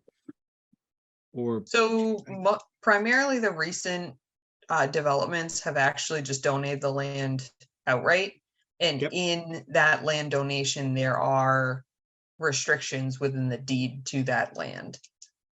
So it will establish the Conservation Commission as the property. So the town, through its Conservation Commission, references Article 97, references things that are prohibited and allowed. Some of it being trails. We have one piece of land in town that does not allow for public access because it's adjacent to a significant parcel that does allow for public access. But primarily it allows for, typically we see language that allows for passive recreation, trail building, no structures, or building that doesn't have to do with those trails and the maintenance of them or wayfinding. But that's some of the language we typically see. when we do get gifted or given land outright in the past, we're able to work with the trust for them to hold a conservation restriction, right? Are they able to hold a Yep. conservation restriction on municipal land? Yep, So- or vice versa. So we just Right, can't. hold a usually we'll do one of CR. those too, right? Yeah. So I guess that said, I guess I'm leaning towards having them possibly turn it over to the town. That way it can be A, more restrictive, and B, we can then work with the trust, throw the CR on it, so we can again double it up, make sure nobody's gonna mess with it. And then it would be available, as you said, if we ever have a chance to connect in with trail systems. That goes right by Century Mill Estates and that whole trail system and all that good stuff. I guess we would propose that to them, that if they would be willing to turn that over to the town, the section that they're proposing, putting a conservation restriction on, if they would instead turn that section over to the town so that we could have a conservation restriction put on it too. And ask them that request. I can do that. But okay, so I will say that said, once we hear back from them on that, does anybody have questions about the rest of the order of conditions? Which I thought we were pretty much good with. So I will also ask Brian, Please. if their scope has changed at all, because that's something they didn't mention in the letter. They did mention the restrictions that will be in place, but they didn't reference how that may or may not impact their current layout. So I just want to throw that out there.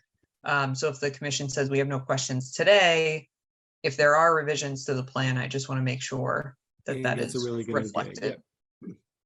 Yep, but you can definitely let them know we didn't have any questions with the unrevised plans.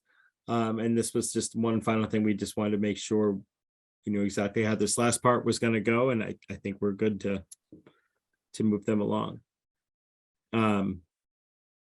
So I'm trying to think who's 8. So all of that said, I would like to make a motion that we continue the public hearing for South Bolton Road map 2.C parcel 16 DEP file number 112-0720 until our next public meeting, Tuesday, June 20th at 8:20 p.m.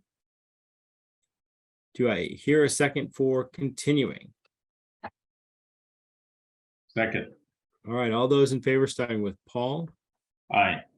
Lori, Aye. Jim, and Rebecca, I'm an aye as well. Thank you.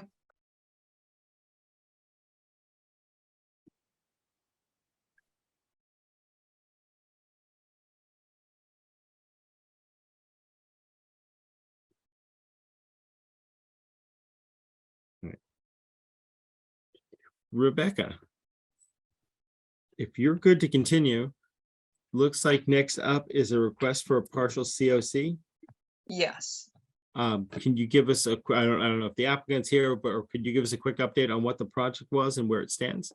Yep, the applicant was actually unable to be present this evening, but I've been in regular correspondence with him on the project. So this, just to jog everyone's memory, was related to the existing single-family home located at 642 Main Street.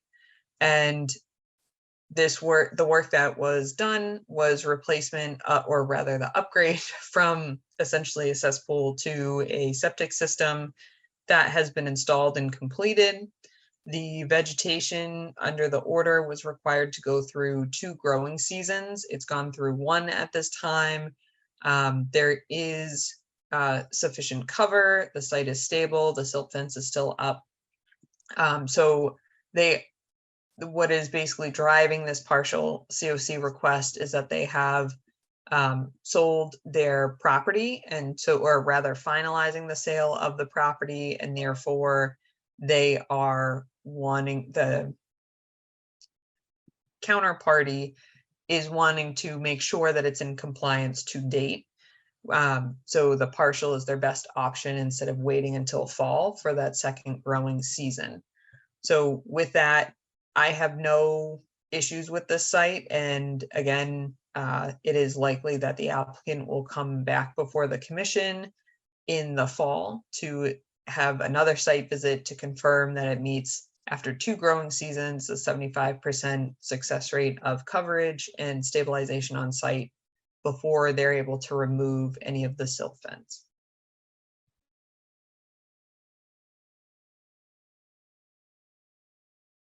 You're muted, Brian. Does anybody else see a reason why we wouldn't issue a partial order of conditions or have any additional questions? Let's see. Rebecca, what would be the best language for me to use to, if I say that, we're making a mission to issue a partial order of conditions excluding, or? So if you issue a partial certificate of compliance, you can Yeah. just make that motion. At times, commissions will also, and this commission has as well, not just commissions in general, issue the partial certificate of compliance and then establish with the following ongoing conditions, which is also an option, that and then basically mentioning upon the end of the second growing season, the applicant will come back for the 75% success rate of vegetation assessment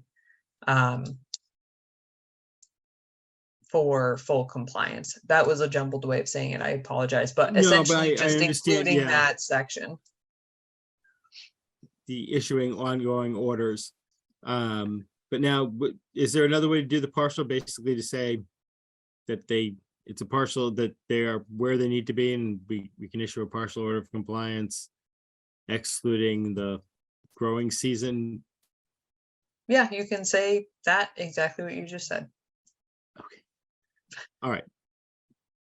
Commission members have any thoughts about that? Comfortable with that? Works for me. Okay. In that case, I'd like to make a motion that we issue a partial order of conditions for 642 Main Street,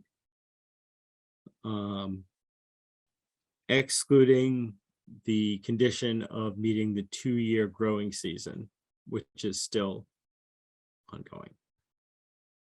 Yes, just to clarify, it's Yes. 2 growing seasons, not 2 years in the My order. apologies. That's okay. I just don't want any Yeah. confusion. That's all. So as amended, then they still must meet the 2 growing seasons, not 2 years of growing. All right. All those in favor of issuing that partial COC, or do I hear a second for issuing that partial COC? Second. All right, all those in favor, starting with Paul, Aye. Lori, Aye. Jim. No, we haven't lost Jim. Aye, can you hear me? Yes, yeah, Okay. gotcha. And Thanks, and Jim. Rebecca, I'm an I as well. Okay, great, thank you.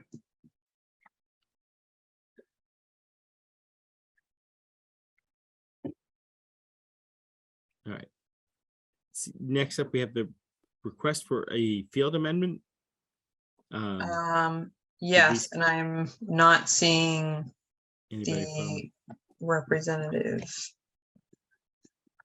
Um.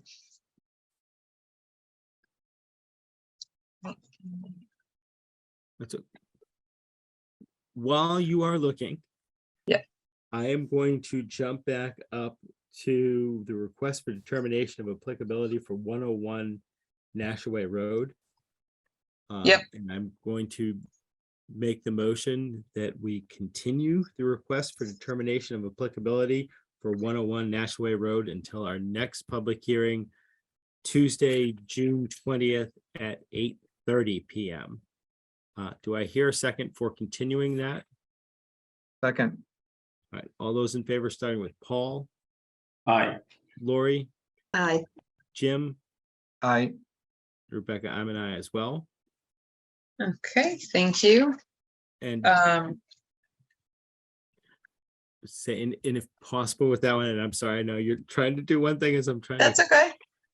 just that's one, but we could set up a site visit if you have a chance to reach out to the applicant to set up a site visit for the Yes. Nashaway Road one. Sorry. Yep, no worries.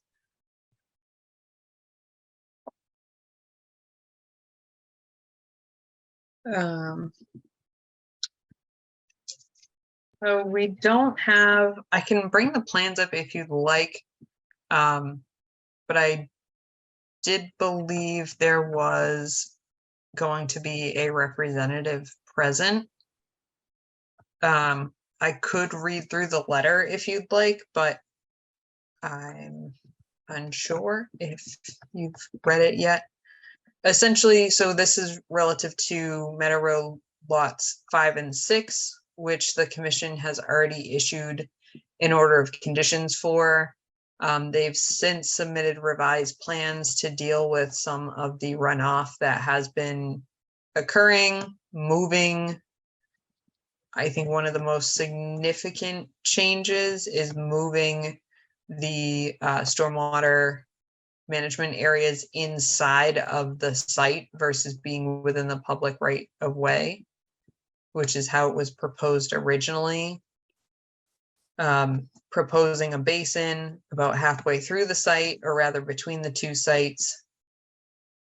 And then installing some recharge trenches down the slope and along the sides of the driveway, which were already in place there. And that is what I have for now. Would you like me to bring up the letter, Brian? Please. Okay, so essentially the request for this evening is the applicant's representative is requesting that the commission note whether this, or excuse me, the commission make a decision about whether or not they feel this is a field amendment, so something minor that can be adjusted and included and incorporated into as-built documents, or if it will require an amended notice of intent. And something that's a little bit more major that changes the scope of work.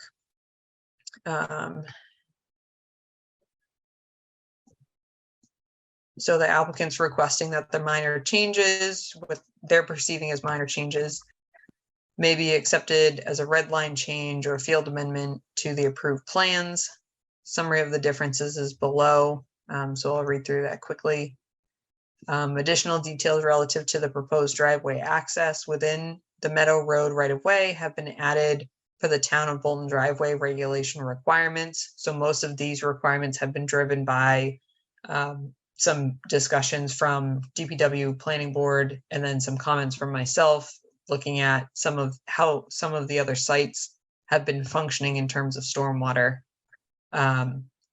The other item is swales have been added to both sides of the shared driveway on lot 6, formerly stone trenches, to route stormwater runoff associated with the proposed driveway away from wetland resource areas and towards the proposed stormwater management areas.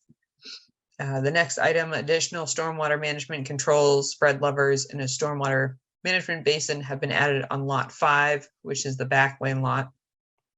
And then the house footprint has been modified on lot 6 per a foundation plan provided by the applicant. This has provided a reduction in the house footprint size previously approved by the Conservation Commission. The modifications described take place entirely outside of the 100-foot buffer zone, which is also under our bylaw, the adjacent upland resource area.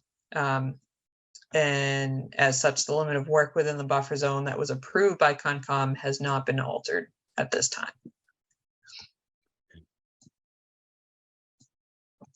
I think you've had a chance to look at the plan. I mean, it does seem like a significant enough change that where you're pulling those recharge basins up, but for most of the changes that I was seeing didn't seem significant enough. I could kind of see doing it either way. I'm really curious to see your thoughts on it, Rebecca, about how significant you thought these changes were.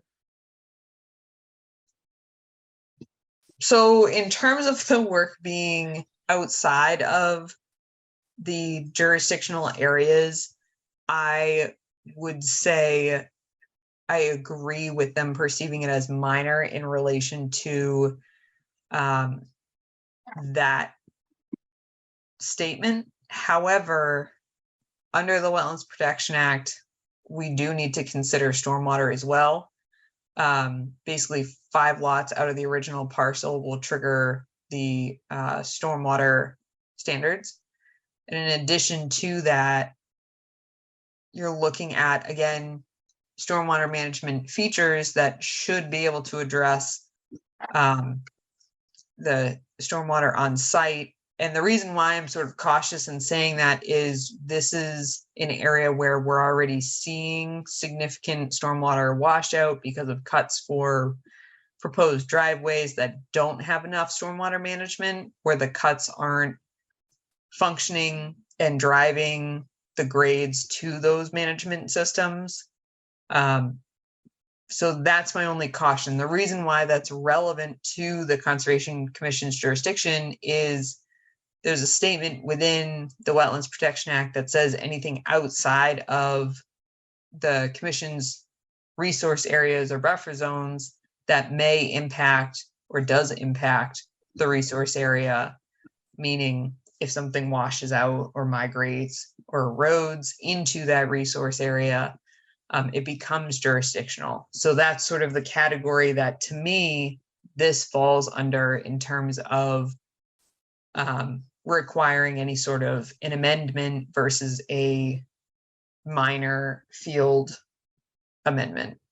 Does that make sense, Brian, for the rest of the commission? It does. It does. So that's my insights. I know it's not a direct answer, but no, those are the things that I'm looking at. In my remembering this one as well too, I know that there were some questions about this group of projects that were proposed. Basically, they split off land and sold it off in such a way that it basically should have been a subdivision, but wasn't considered a subdivision. Am I correct in that? Yes and no. So regarding how it triggers stormwater, yes, but in terms of establishing it as a subdivision, I can't really say yes or no to, not to be technical, but. Fair enough, fair enough. But it almost seems like in this one, I want kind of an updated order rather than a field amendment, just because it is it's an interesting property and it's a big, huge downflow going down. But I'm just curious what other members of the commission think. Do you have strong thoughts, feelings one way or the other? This seems like more of it seemed bigger than a minor change. to me. Especially moving those stormwater management things, down the bottom. I mean, we moved that for a reason, right? Do you remember know the reason why we moved it onto the town property, Rebecca? Do we remember? I believe it had to do with just chasing the grade from the driveway. But I think it's important to note that, and I don't disagree with you, Jim. But I think it's important to note that these stormwater management systems and approaches are to hopefully negate any issues downstream or down gradient.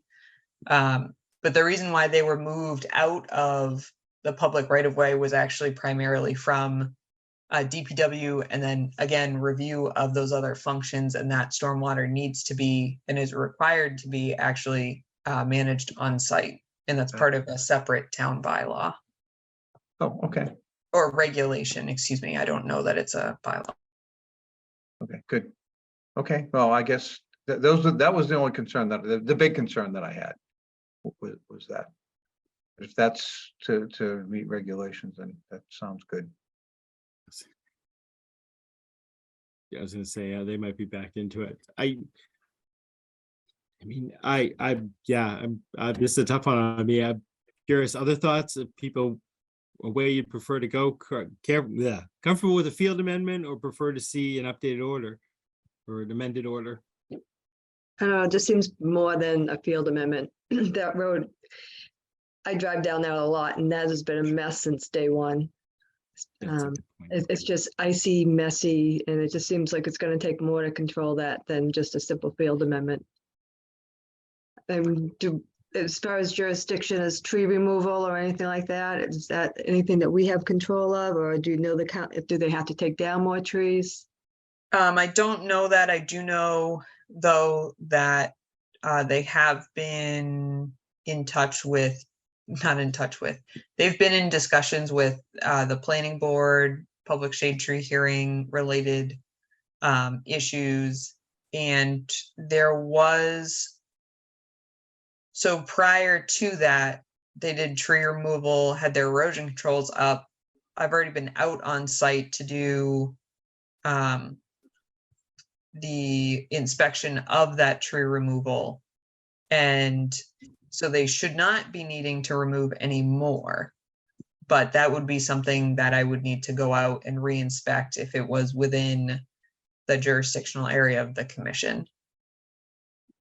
But they should be done with tree removal on site, to my knowledge. And if not, again, they would have to come back to myself on behalf of the commission due to the existing order. And then in addition to that, the planning board, public shade tree hearing individuals, and I believe potentially the DPW director as well. So it has the potential of just growing like a mushroom, moving this could create more of a problem here or whatever. Potentially, yes, Lori, in terms of like the limit of work and potential scope on site. More than a minor change. Yep. All right. All right, so it's sounding like I think we'd be more comfortable with an amended order rather than a field amendment for these particular changes. Okay, would you mind just doing a roll call vote on that so that I can relay to them? Sure. So concerning the request for a field amendment for lots 5 and 6 on Meadow Road, DEP file number 1120703. The commission finds that they would prefer to see these amendments done via amended order of conditions rather than a field amendment. All members who agree with that statement, please say aye, starting with Paul. Aye. Lori. Aye. Jim. Aye. And Rebecca, I'm an aye as well. Great, thank you. And just to clarify, so that's requesting an amended notice of intent to then Sorry, issue the order of conditions. You don't need to restate it. I'm just clarifying for the record. Correct. An amended notice of intent. Okay. Thank you. Very quick the enforcement order update. We have no significant updates other than I did do a site visit today to 100 East End Road. And there is vegetation growing in the areas that were disturbed within the jurisdiction. I will be sending out by the end of this week a site visit report to the commission and the property owner. Also notifying them that, again, reminding them they need to allow the area beyond, there's basically a line of boulders that establishes the 200-foot area and their limit of work. And the area inside that is to be maintained as meadow, as was conditioned, and it's being maintained as lawn, essentially. So just reminding them of that condition. But aside from that, like I said, the area is growing in, so it should be stable by fall. Excellent. And then I believe we do have the representative for the Scout Troop 1 request, Brian, if you would like them to make their request. That would be excellent. Sorry, Paul, I didn't just mean to mute you. Hi, Eric. Hey, how you doing? Good. I'm gonna just bring up your visual quickly. Sure. So the short story is the Boy Scout troop in Bolton. We try to do a couple campouts in the spring or fall that aren't too far away, so kids can run to soccer games and baseball games and then run back to the campout type of thing. But they're pretty burned out on Camp Resolute because we do it at least once a year.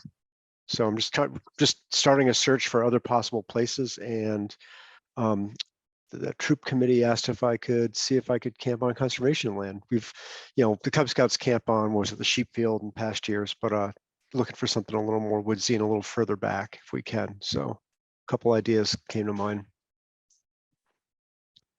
I don't know, Rebecca, that tees it up. I don't know if you have any other. The two places I was thinking of were Taggart and Bower Springs. I personally lean more toward Taggart just because it's not very well. Most of the scouts haven't been on it except for the recent Eagle Scout project by Calvin Dowds. And it's not nearly as heavily trafficked by people. Just curious. So- Go ahead, Rebecca. I was Go gonna ahead. say on the visuals, you'll see the circle with an X basically locating Okay. the possible camping location. So it's about halfway down the trail into the property, or at one of the sites as you enter into the property. I know, I'm sorry, that's twisted on, I can share with Taggart. turn around if you want. That would be helpful. Okay, Thanks. let me share.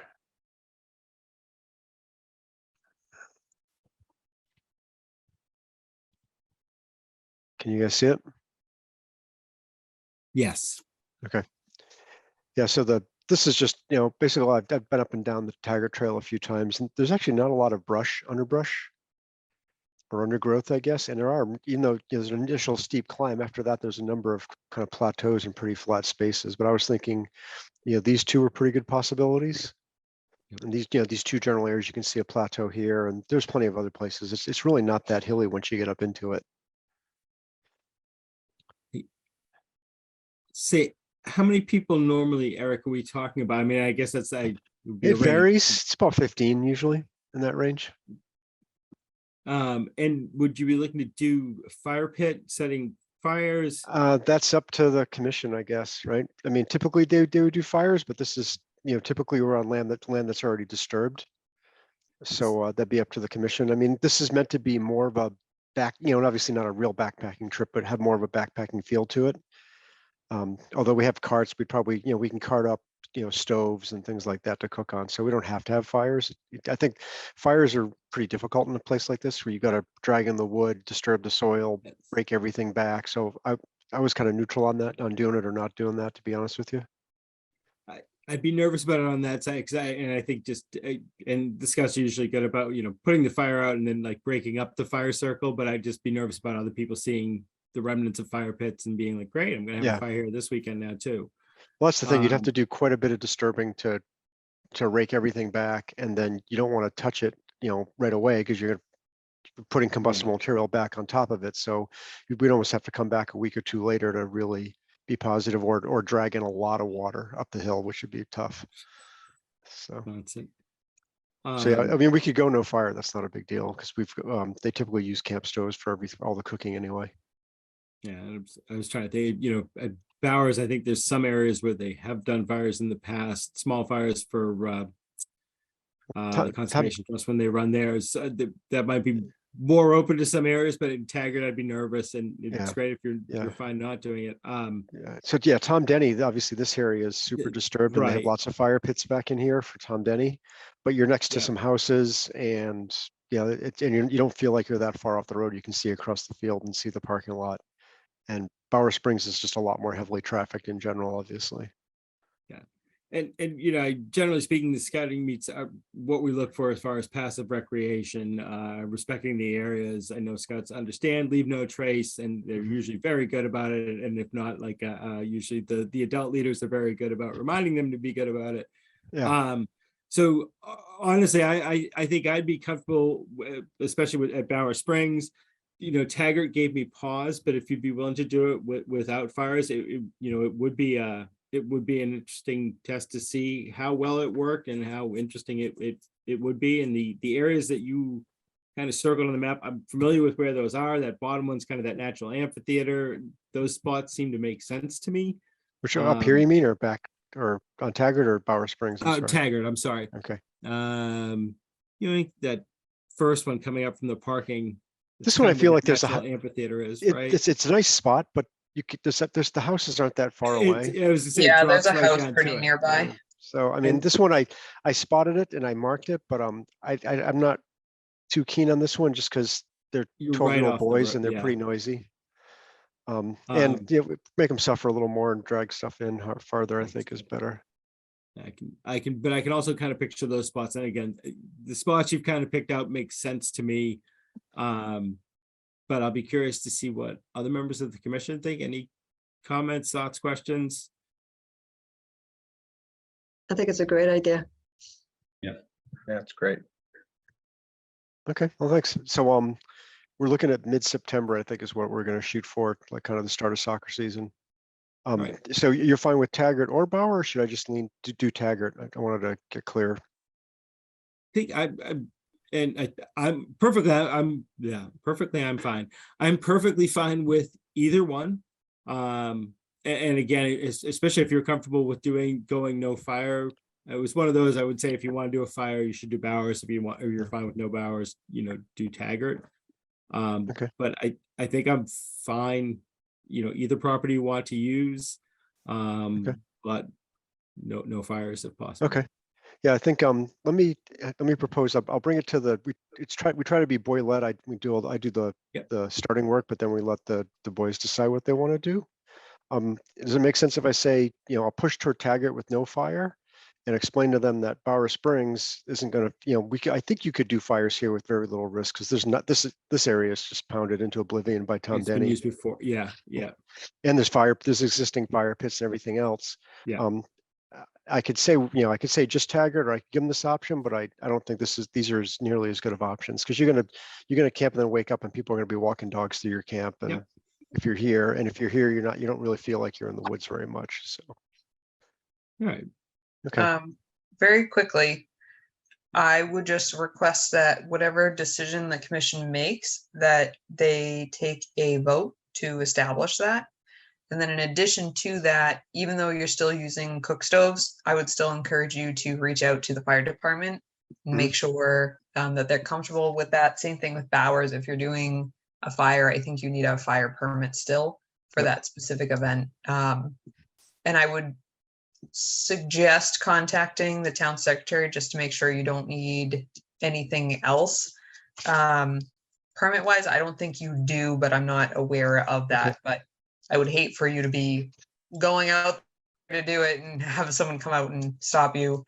And then lastly, just notifying if the commission, which it seems like they are leaning towards authorizing that use for this particular group, for this particular event.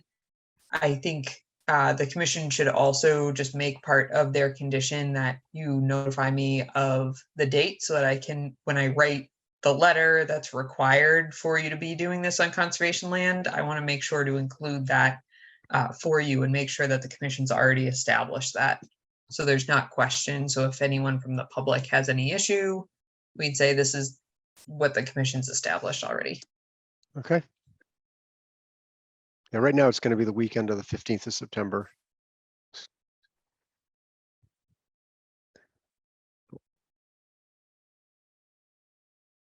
All right. Okay. If I was to say, if we were to say no more than 20 people, you said it was going to be about 15 people. If I would just say no more than 20 people, do you think you would be fine? I'd hate it if you had 22 people at the end and I mean, 20s, I mean, usually there's about 25 scouts plus some leaders, and on any given weekend, you usually get you're missing something. anywhere from 10 to 15. But this is, I mean, they can literally walk to soccer Yeah, that's right. from this, so it might end up going a little higher. Is a possibility. All right, might say 25, just because. Okay, yeah, there's no way we'll go over sometimes need to 25. like this at this. Yeah. Okay. All right. In that case, it would call for a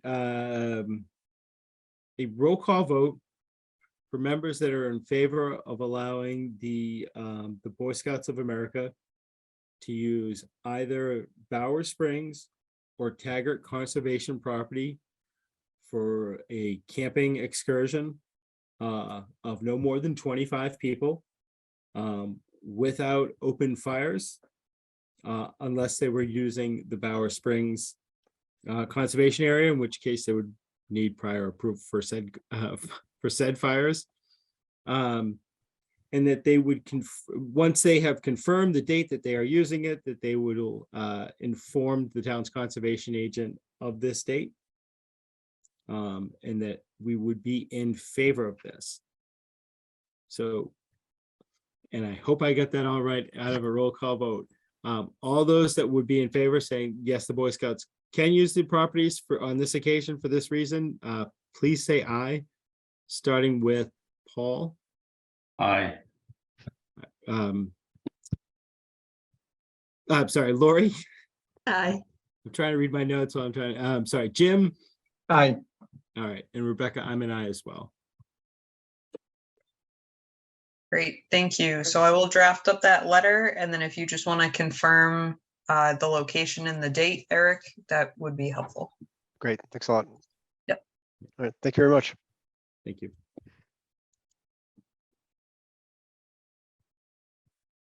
All right. So Bower Springs, do you want to talk Henderson Striker?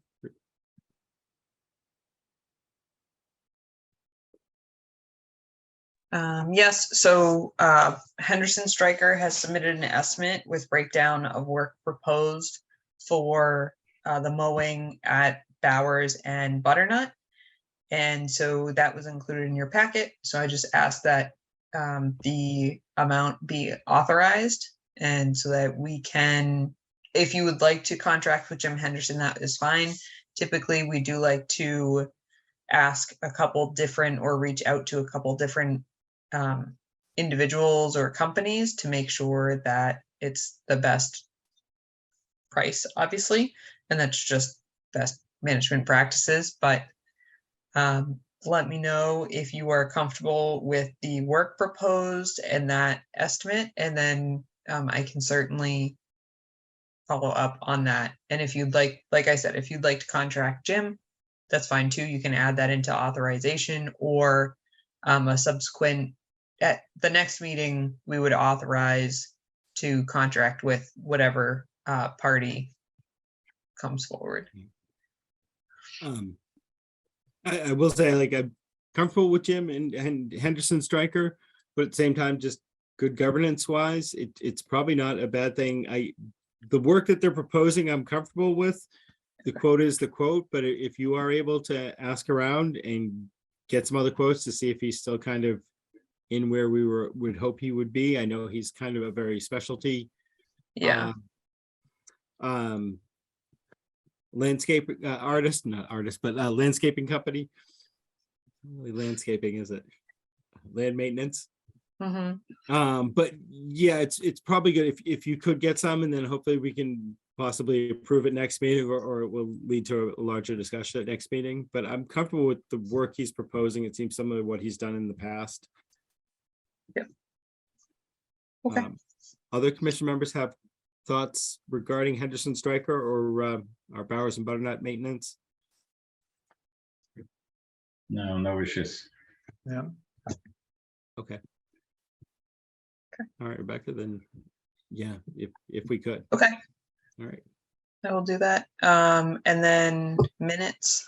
Sure. Did everybody, so commission members have a chance to read through our May 2nd meeting minutes? And if so, any edits, corrections, or changes? If not, does anybody need more time to read through the May 2nd, 2023 meeting minutes? Seeing no need to correct or add change, I'd like to make a motion that we approve the minutes for our May 2nd, 2023 meeting as drafted and submitted at this evening's meeting. Do I hear a second for approving minutes? Second. All right, all those in favor, starting with Paul, Abstain. I was not at that meeting. Okay. Lori, Aye. Jim, Aye. and Rebecca, I'm an aye as well. Great. Thank you. Thank you. And so do you want me to just run through the updates quickly? If you could, yep, please. So for the Bolton Trails Connectivity Improvement Project, I've been continuing coordination, confirming volunteers' interest in activity days, potential leads for each of the locations. This is in association with the Mass Trails Grant.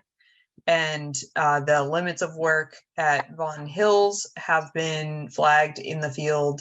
So any more I will be doing either this week or next week regarding flagging that in the field, just confirming limits of work.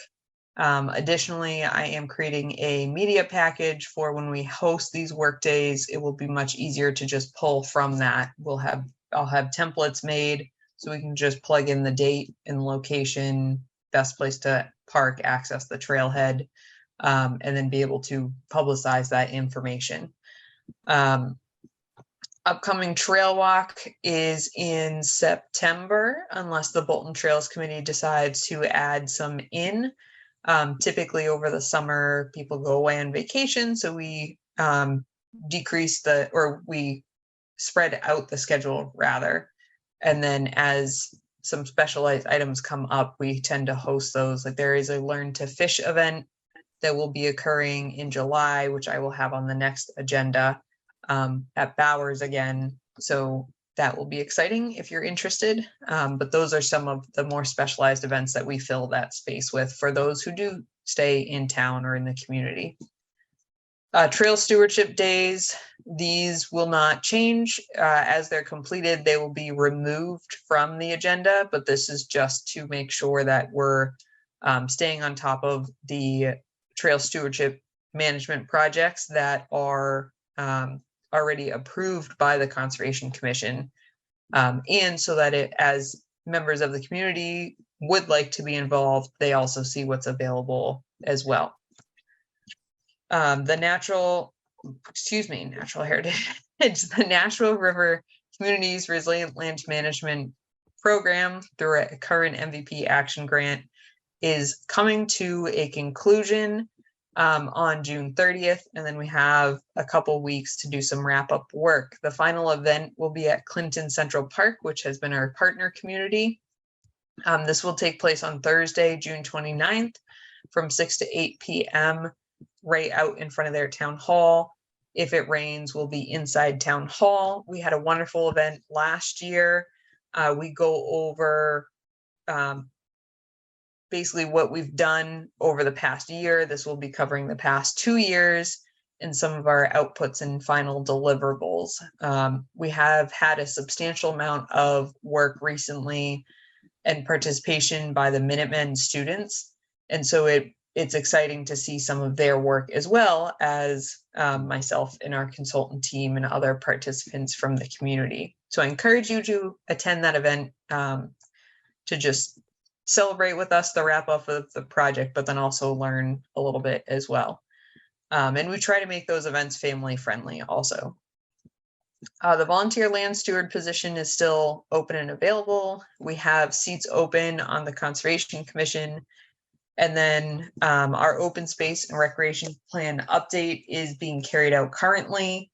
If you are interested in, or if you have wildlife photos that you'd like to share, or even just noted observations of different wildlife in town, we would really appreciate you submitting that to the Conservation Department email so that we can incorporate that into the wildlife inventory portion of that plan. We are currently drafting a survey that will be open for responses by the end of June, and then the deadline for response back will be October. And then that will all be incorporating and driving the plan's update.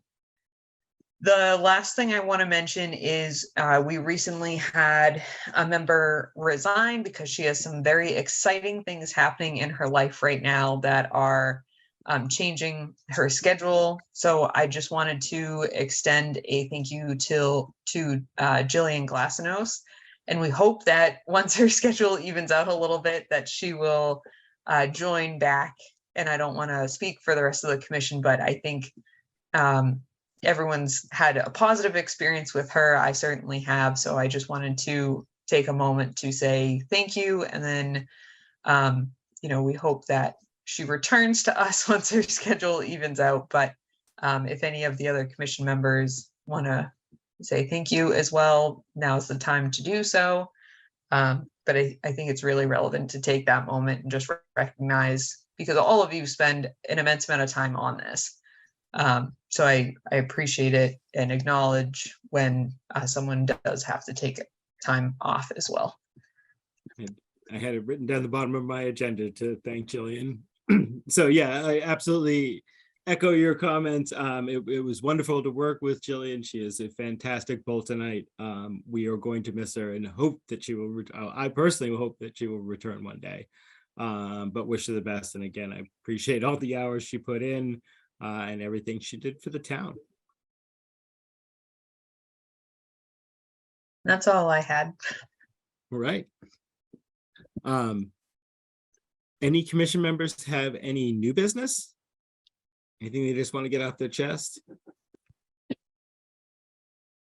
Hearing none. I'd like to make the motion that we officially adjourn our Tuesday, June 6, 2023 meeting of the Bolton Conservation Commission. Do I hear a second for adjourning? Second. All those in favor, starting with Paul. Aye. Lori. Aye. Jim. Aye. And Rebecca, I'm an aye as well.